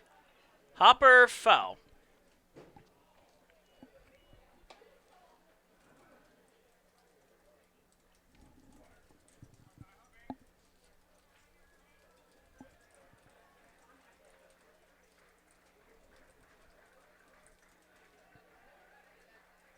And the 1-1 pitch from Ard. Fouled straight back. And the count 1-2.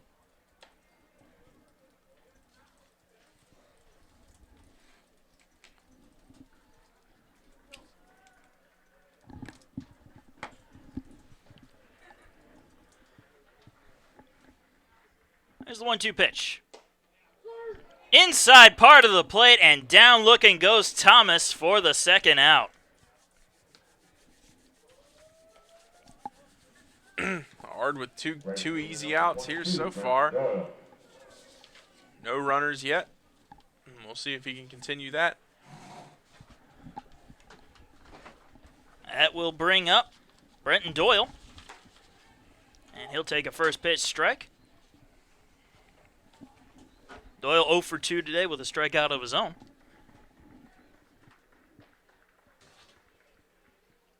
And he offers it that one, just nicks it.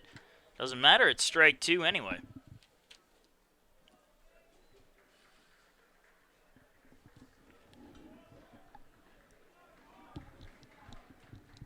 And the 0-2 pitch, swing and a miss for the strikeout and third out. A 1-2-3 inning for the Pacers as we go into the bottom of the 6th, 8-2.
And welcome back, folks. Bottom of the 6th inning. And Tyler Piccolo, the new pitcher for the Rams, and he'll be facing off against Luke Westerberg to lead things off. Actually, Tyler Piccolo's the new shortstop. Tyler Piccolo is the new shortstop. I am sorry, Tyler. I'm losing my mind, everybody. I am losing my mind. Losing? Thought it was a process that was already over. Yeah, I'll give you that one. Pitcher's still the same, Brandon Hovell, as Westerberg pops one up into right field. And that'll be caught for the first out. I got so excited with the name. I didn't bother to hear what position he was. So that'll bring up Mitchell Price now.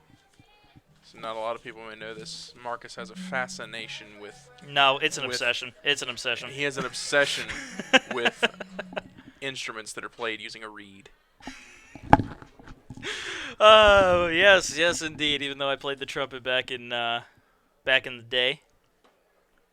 I think a piccolo uses a reed, doesn't it? Yeah, it does. I was about to say, I think. That's why I said even though I played the trumpet. Yeah, brass, reed. The count 0-1 to Price as he fouls that one up in the air and out of play.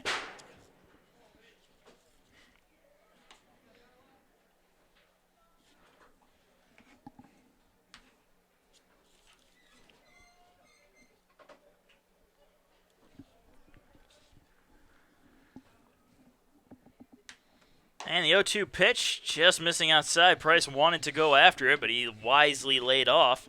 Yeah, he was ready to swing for that one, but that one was way outside. So 1-2 count to Mitchell Price with one out and nobody on. And he's going to hit a fly ball into the gap in left center field. That one is going. It is off the wall. Mitchell Price heading in for second. He's rounding second and heading in for third. The throw is not going to be in time, and Mitchell Price with a triple to get things going for the Pacers here in the 6th. A triple that just missed going over the fence there. I feel like that might have hit the yellow, which would make it a home run, but no, it just hit off of one of the white signs out there. Just barely, though, close to that yellow. Yeah. That brings up Zach Moon, who did manage to go yard his last time up, a 3-run home run. Also has an RBI double to his name, making him 2 for 3. This is outside for ball 1.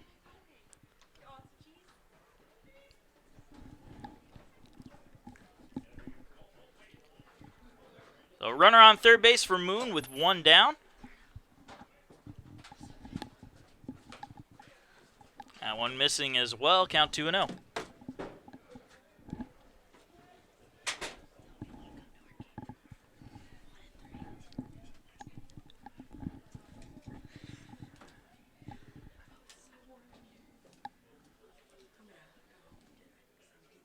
And the 2-0.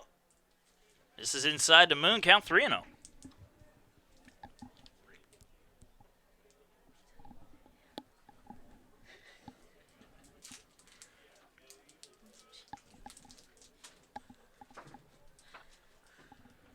Pitch to Moon.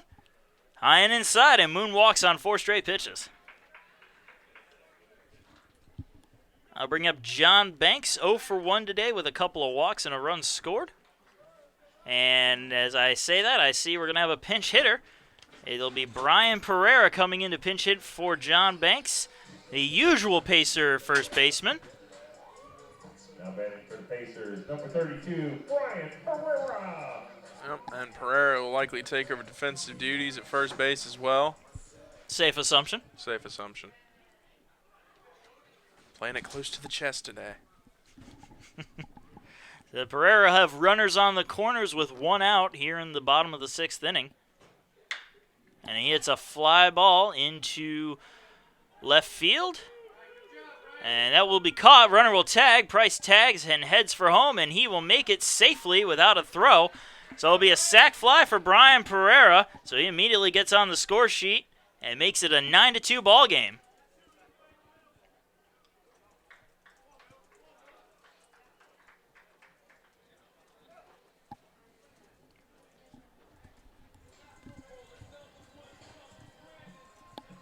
The Pacer pitcher Pinch hitter, number 12, Alex Mills. Alex Mills coming to the plate now, pinch hitting for Dalton Weeks. Weeks, who was 0 for 3 with 3 strikeouts. Mills has a runner on first with 2 down.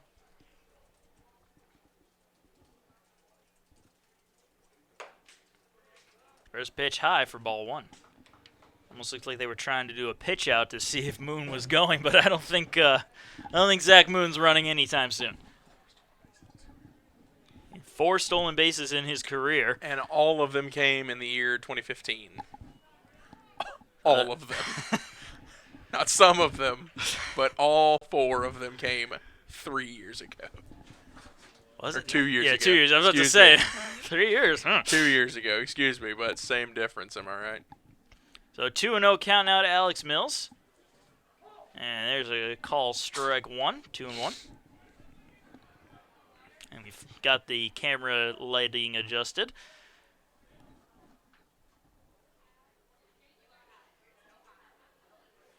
Mills steps out for a moment. Still a 2-1 count with 2 down.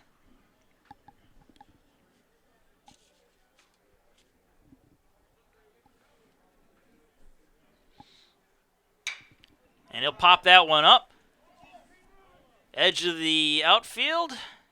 And shallow center, it is caught by the new shortstop, Piccolo. For the third and final out. Pacers get a run, though, thanks to an RBI triple by Price and a sac fly by Brian Pereira. And we are headed into the 7th inning, 9-2 your score.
And welcome to the top of the 7th inning. Pacers still leading 9-2 over the Shepherd Rams. Leading things off here for the Rams in this half of the inning, Jacob Carney. 1 for 2 today with a single and a walk. And he faces a new Pacer hurler in Connor Norton. Another couple of defensive changes. Mills will stay in the game. He'll be at third. And over at first base, we have Brian Pereira staying in the game as well. And there's a ground ball to Pereira at first. And he'll just step on the bag for the first out. An easy first out for Norton.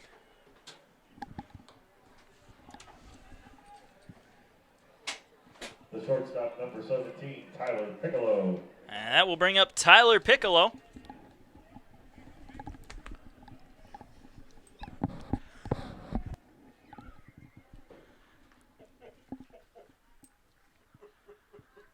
And the first pitch to Piccolo, just missing outside for ball 1.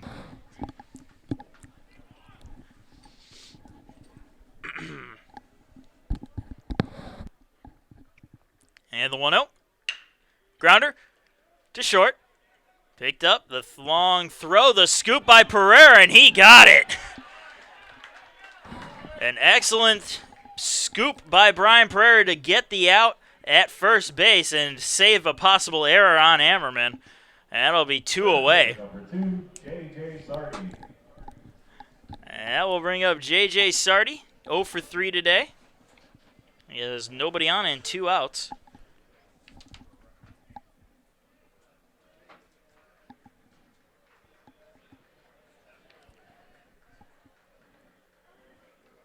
And the first pitch, curveball missing very high for ball 1.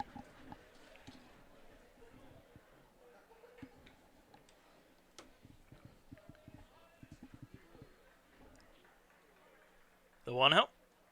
Swing and a miss for the strike 1 to even the count up.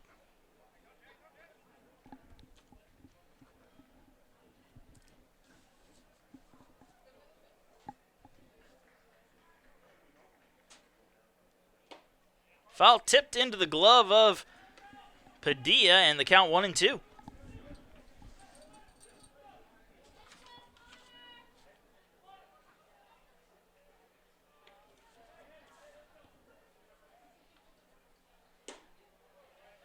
That one will miss, evens the count at 2-2. 2 balls, 2 strikes, 2 outs for number 2. Almost a Yahtzee if we had 2 on. We could call it. I've never been happier that there were not 2 men on base. That's going to be a fly ball into deep left field. Going back is Price, and he's going to watch it go off the wall. Picks it up. The runner's going in for second, and he will make it in there with a stand-up double. So J.J. Sardi, a stand-up double with 2 down. And that will bring up Ron Farley.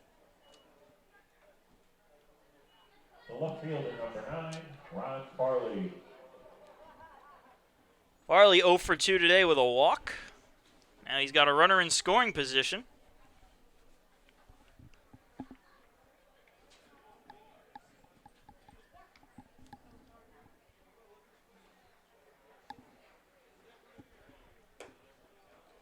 First pitch misses just outside for ball 1.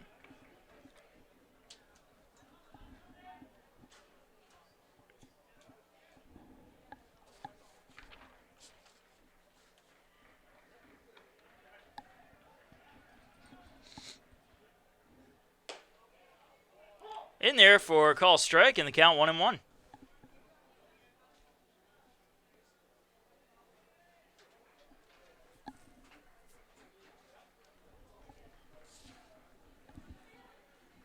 The 1-1 pitch to third, and it's going to get past Mills, and they're going to send the runner home. Mitchell Price with the throw. That's going to be way off the mark, and a run will score on an RBI single by Ron Farley. And what a bummer if you're the freshman Mills. I mean, he was in position to make that play. It just barely scooted underneath his glove on that one. A tough break for Mills. That'll bring up Mike Brown. But good thing about being a freshman is you got plenty of time to make up for it. Brown will come up with 2 outs and a runner on first base. Scoreboard having a little trouble there, was showing it was 9-5.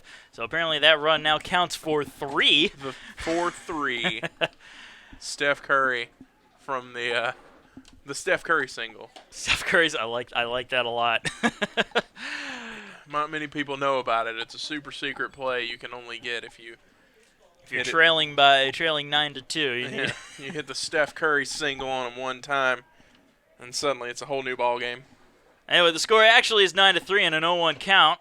Now make that 0-2 as Brown fouls that off. Brown is 0 for 1 today, has a sac fly, hit by a pitch, and scored a run. So still a productive night, even though he doesn't have a hit.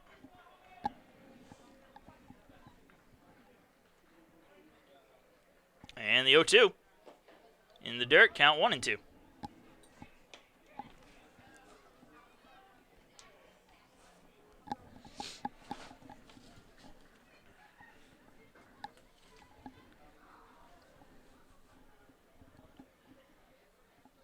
The 1-2 pitch. Line into left field. Price chasing after it and making the catch for the third and final out. So the Rams will leave one stranded, but they do pick up a run as it's 9-3 as we go into the 7th inning stretch.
And welcome back. Hope you enjoyed your 7th inning stretch, because we're in the bottom of the 7th inning with Tyler Hammerman leading things off for the Pacers. I know we certainly enjoyed our 7th inning stretch. Oh, you did. I just stayed sitting right here, going through my stats.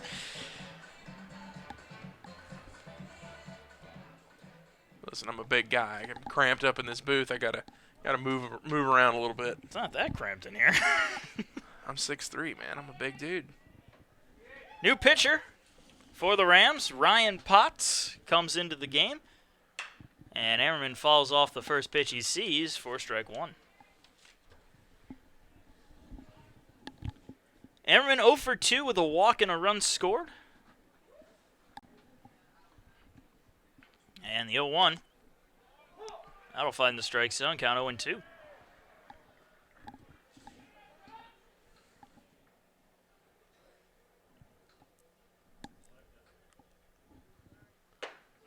And strike 3, Hammerman goes down looking on a curveball. What a nice curve that was, too. wasn't one that had a lot of movement on it, but it had just enough of that curve. Threw Ammerman off, threw me off. Beautiful pitch. Got the job done, and Ammerman with the first out will bring up Charlie Padilla. Padilla 0 for 3, has reached on a fielder's choice, and he watches it go by for ball 1.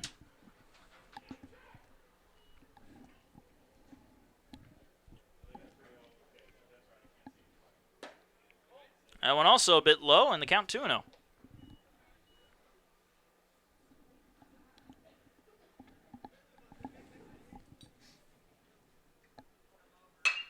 That's a line drive into left field, and that will be caught for the second out. Well hit ball, just unfortunately right where the defender was. Yeah, Farley tracked it down, didn't have to move that much. Reached up and made the catch as Skyler Mercado digs in. Mercado 1 for 2 with a single and an RBI, and 1 walk to his credit. Comes up with nobody on and 2 outs here in the 7th.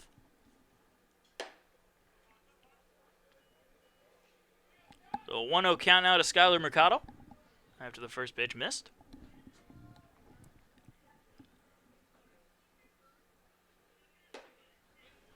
Finding the strike zone there was Potts for a even count of 1-1.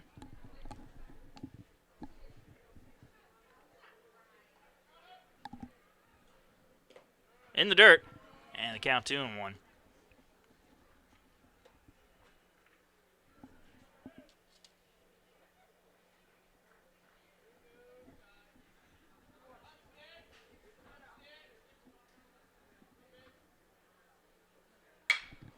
Popped up, foul territory, and out of play. The 2 balls, 2 strikes, 2 outs to Skyler Mercado. Nobody on base. It's a 9-3 game. Pacers leading the Rams here in the bottom of the 7th inning.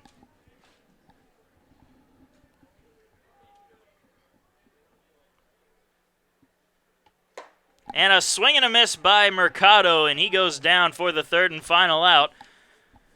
So it's still 9-3 as we go into the top of the 8th, but before we leave, we'd like to give a shout out to a few of our sponsors. We'll start it off with Danny Michaelis of State Farm Insurance. Saving money is important. That's why you can count on Danny Michaelis to get you all the discounts you deserve. And Willie Jules Barbecue. Willie Jules, the newest restaurant in town. Every dish is served with a side of Southern hospitality, so come on into Willie Jules today and tell him Pacer Sports sent you. Also like to thank Tyler's Tire and Auto Center. Tyler's Tire and Auto located on Whiskey Road. They'll help you fix your car if you're ever in a jam.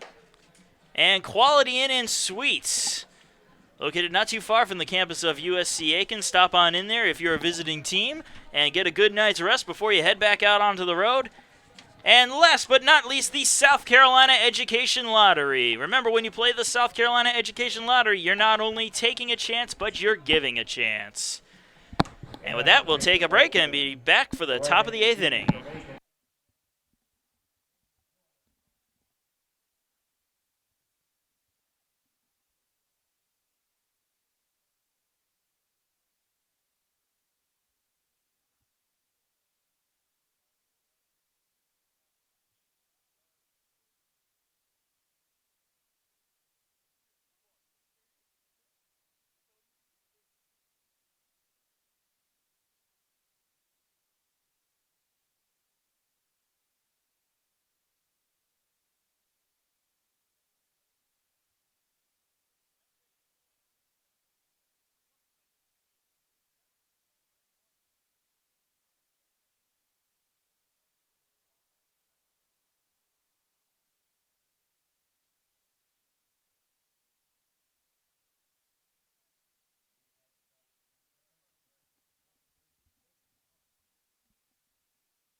And welcome to the top of the 8th inning. Pacers leading 9-3 as Jamie Moreland, a local boy and South Aiken alum, fellow South Aiken alum, takes the mound. And the first pitch is popped up, shallow center field. Bonilla chasing all the way after it and making the catch for the first out.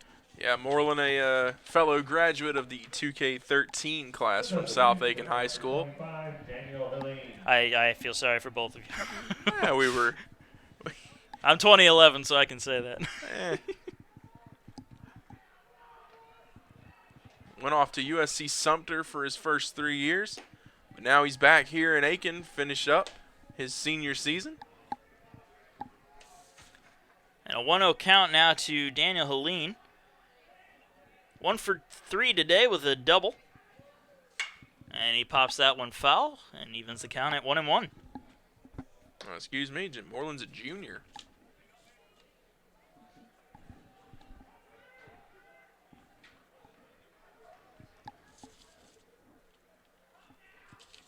The 1-1 pitch, swing and a miss, got him chasing one a little bit outside the zone in the count 1-2. That was a nice looking pitch there. Yeah, it was. Was that like a changeup maybe? Possibly.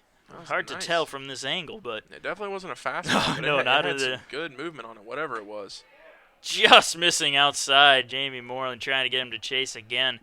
And the count 2-2 to Helene.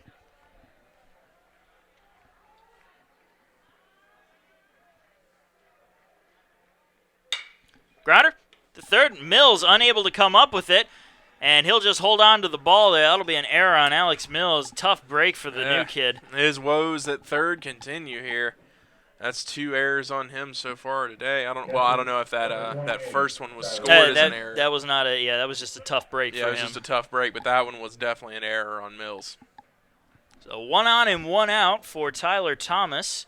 0 for 1 with a pair of walks and a strikeout. And that'll find the strike zone. Count 0-1.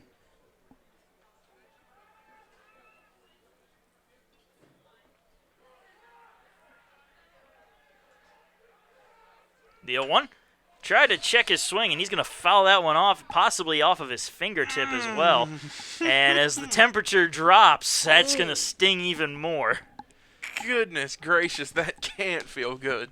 No, not at all. I mean, you could try to man it up as much as you want, but in that kind of situation, you are allowed to shed a single tear. One tear, though. Oh, absolutely not. If that were me, I would be at the home plate squalling, weeping. So an 0-2 count, and Tyler Thomas taking that second strike pretty hardly. And check swing, did he go? Let's say he did. Field ump says so, so that'll be a strikeout for Tyler Thomas and the second out of this inning. Right fielder number 22, Brenton Doyle.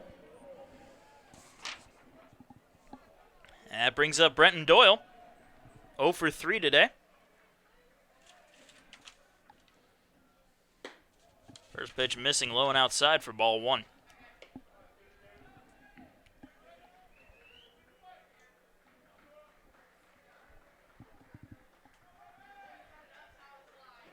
And the 1-0. Just a bit outside again, 2-0.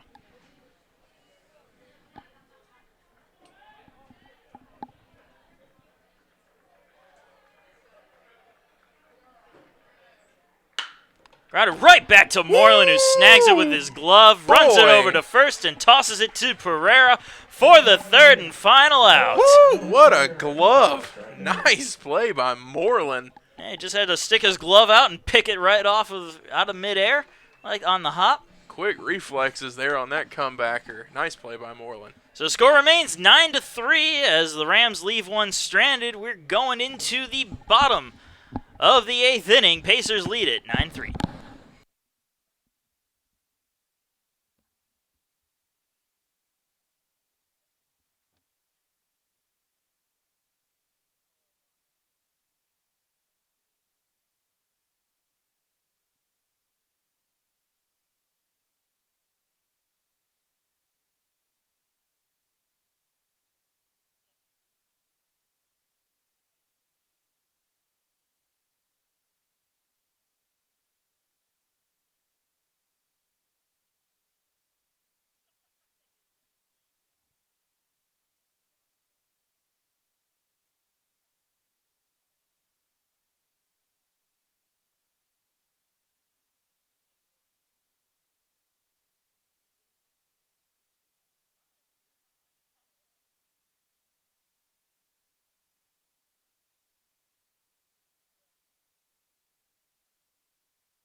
And we welcome you to the bottom of the 8th inning. Marcus Johnson along with Jordan Phillips. Pacers leading the Rams 9-3 as Jose Bonilla will lead things off. And we do have a shot at seeing a little bit of history. Mitchell Price is only a home run away from the cycle, and he's got the power in his bat to do that, and he is in the hole this inning. Yeah, what an event it would be if Price were to hit for the cycle. And we were up here trying to discuss who's going to get the post-game interview, and if he does get the cycle, it's undoubtedly going to him. And Bonilla's going to hit a blooper into left field. That'll drop in for a base hit. Bonilla thinking about second as the ball was mishandled, but he'll stay put right where he is at first base to lead things off. So that brings up Luke Westerberg. Nope, that's going to bring up Niall Goings. Got a pinch hit for Westerberg. So never mind, Niall Goings coming up. But before we talk about Goings, Westerberg, pretty successful night. Was 1 for 4. However, he does have an RBI and 2 runs scored, so he at least contributed. Certainly, and his nice start to the season will continue. So Goings digs in now with a runner on first base. Still facing off against Potts. And Potts makes a quick little look over there at certainly a stealing threat in Bonilla.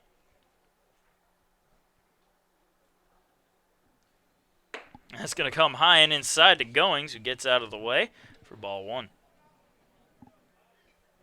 I just learned that someone has hit the cycle here before. I'm not sure who, but I did learn that a cycle has been done before at the University of South Carolina, Aiken, but it still would be historic anyway. Yeah, absolutely. It'd still be a big deal. So 1-0 count to Goings, inside 2-0. It gets put on the Pro Guys Wikipedia page if they hit for one, so it's got to be a big deal, you know? Yeah, that's true. It's tough to do. It is, for sure. First cycle I ever saw get hit was last season, actually. Freddie Freeman hit the cycle, and that was the first one I watched live. So 2-0 count now to Goings. Just a bit high. Almost looked like a good pitch, and Goings laid off of it, but the count 3-0. 3-0 count. Goings a big, powerful guy. Got to imagine we might see him swing for it this time. And he won't. Just on the outside corner, 3-1. Oh, it was a safe assumption. I haven't seen too many of the Pacers swing on a 3-1. I think they're taught to hold off a little bit unless it's perfect, and even then. But a 3-1 count to Goings. Check throw over to first, but Nia makes it back safely. Close play, though.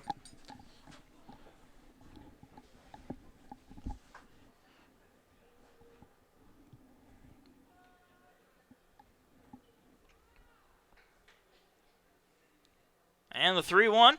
Swing and a miss. Count full at 3-2. Goings another one of those players, if he gets a hold of one, he can send it. That's looked like what he was trying to do there. Took a mighty hack at that one.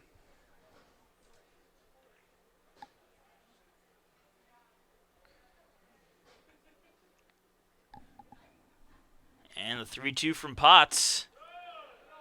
Checked his swing. He did on the appeal, and Goings draws the walk.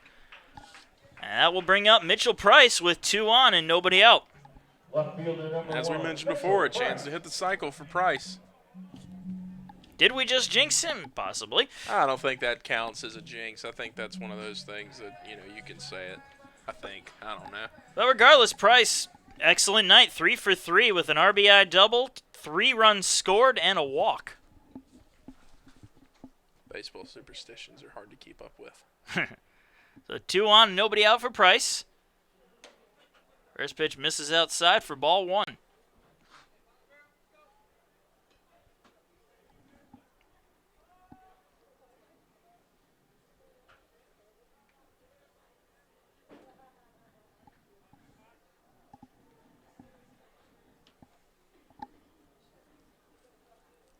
The 1-0. Swing and a miss. He took the hack at it that he wanted. Ooh, boy. Evens the count at 1-1. He'd have caught up to that one. I think we might have had a cycle. Yeah, that was the pitch right there. The pitch and the swing, they just weren't timed up properly.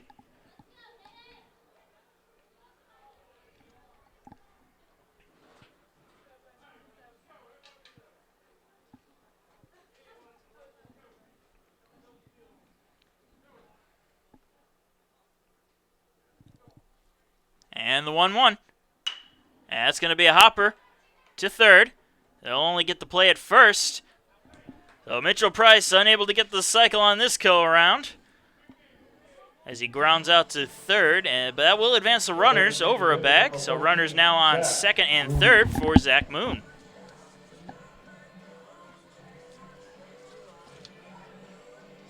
Zach Moon also having himself a night. 3-run home run, a double, and that gives him 4 RBIs on the night, along with 1 walk. He's looking to add to his total here.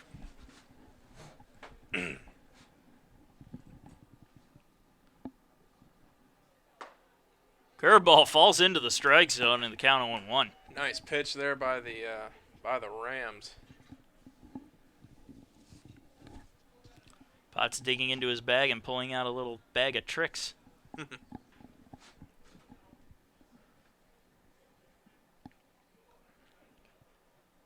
0-1. Another curveball. This time it misses, and the count even at 1-1.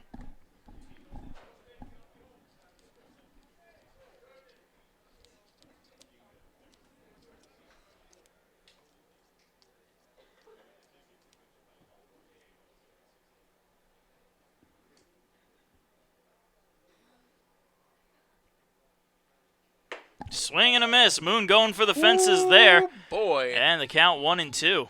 Well, he took a big swing at that one.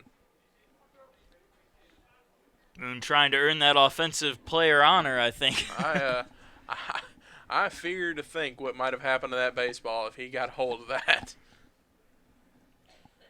So 1-2 count now to Zach Moon.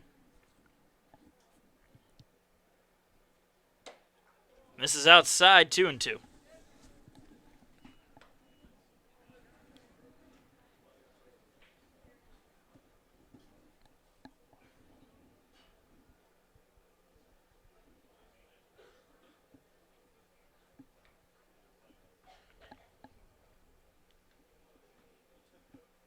Two-two pitch. Foul back, and we'll do it over.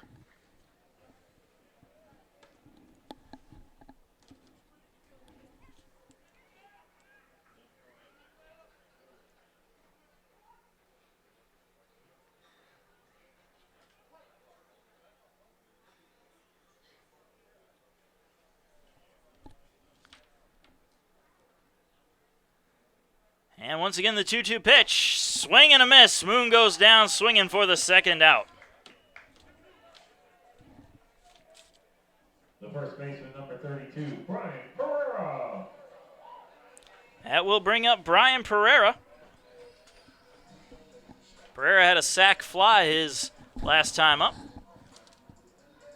He has runners on second and third with 2 down here in the bottom of the 8th inning. Pacers still leading the Rams 9-3.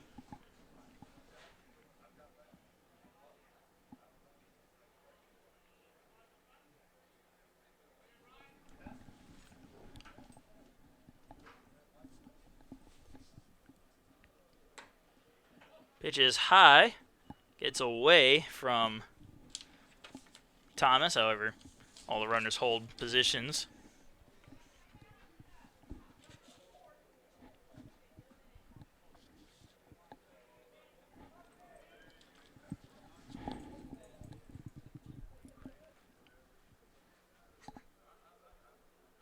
The 1-0 pitch from Potts.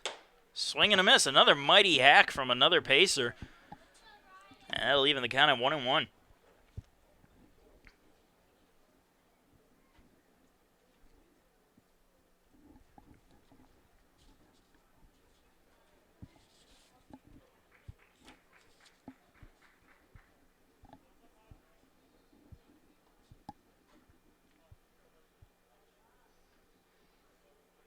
The 1-1. Swing and a miss from Pereira, 1-2.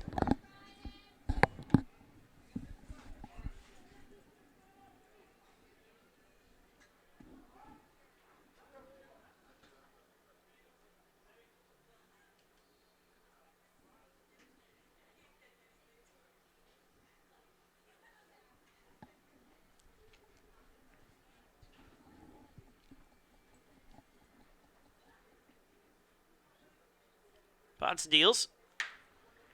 Little blooper. And that'll be caught over by Brown. For the third and final out, so the Pacers will leave a couple stranded. They lead at 9-3, looking to close things out in the top of the ninth inning.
And welcome to the top of the ninth inning. Jamie Moreland back out on the mound to close things out. And he deals a first pitch first pitch ball to the leadoff man, Jacob Carney.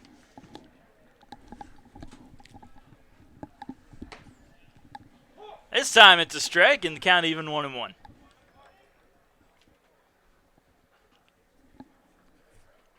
Carney 1 for 3 today with a single and a run scored. And now is a 2-1 count.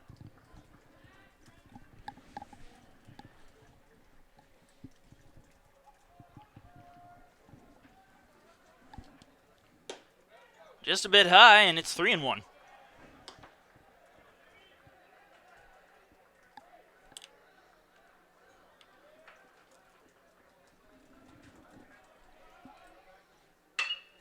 Grounder to short. Throw to first is in time for the first out. The shortstop, number 17, Tyler Piccolo. And Tyler Piccolo coming to the plate.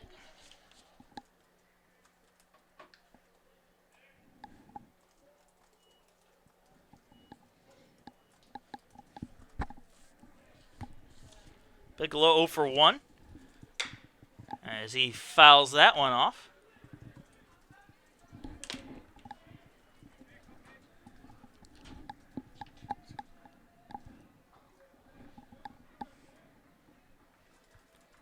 And the 0-1 pitch. That'll be a base hit into center field. So Piccolo on base with a 1-out single. The center fielder, number 2, J.J. Sardi.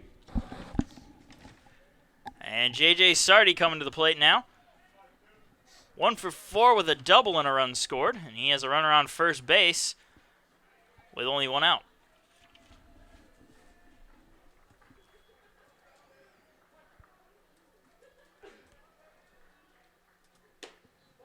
Just missing outside for ball 1.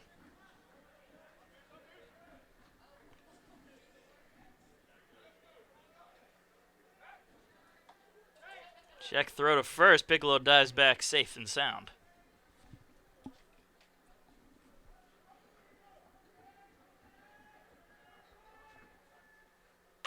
Check swing, foul ball, evens the count at 1-1.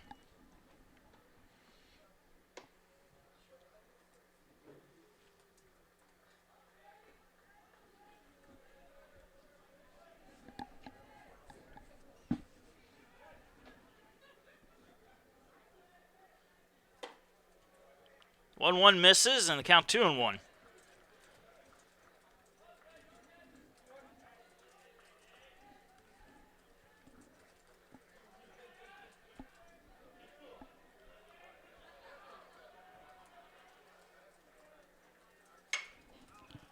Fouled out of play and evens the count now at 2-2.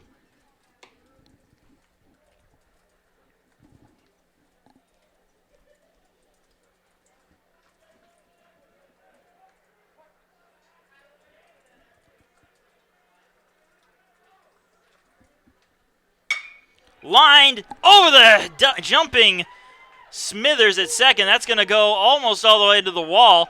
And they're going to wave Piccolo around third. He's coming in, and he will score. And with that, it is now a 9-4 game with a runner on second and only one out.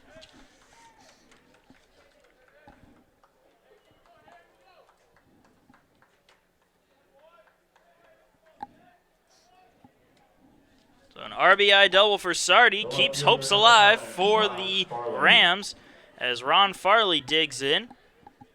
1 for 3 with a walk and an RBI single. And that hit just barely got over the glove of Smithers on that play. He almost made that play. Would have been a very nice highlight if he did. And the first pitch to Farley just a bit high for ball 1.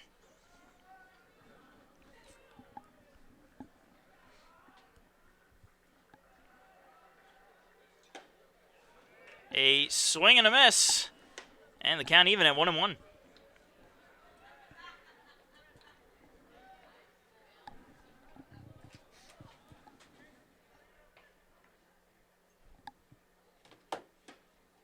Just missing outside, and the count 2-1.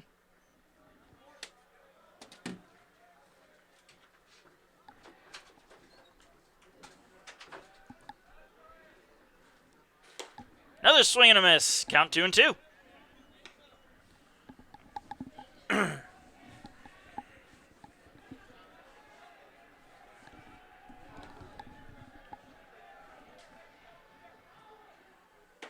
Right down the middle. Down looking goes Farley for the second out.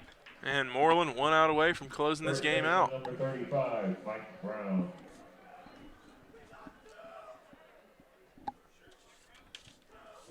Moreland looking sharp in his debut here. Gave up the hit and the run, but other than that, he's been doing well. And the first pitch there misses for ball 1. Mike Brown now the batter. And it's good to see the Pacers have more weapons coming out of the bullpen that they haven't utilized yet. Able to hold back on that curveball and the count 2-0. Actually, you may call that a slider. 2-0. Ooh, up and inside. Brown able to get out of the way, and the count 3-0.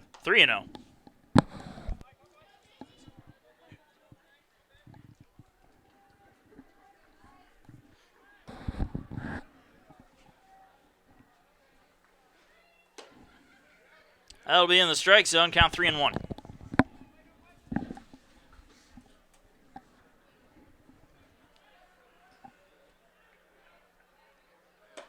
Swing and a miss. Count full at 3-2. Rams down to their last strike as it's 3 balls, 2 strikes, 2 outs. Runner on second. 9-4 the score here in the top of the 9th inning. Fouled off, and we'll do it over.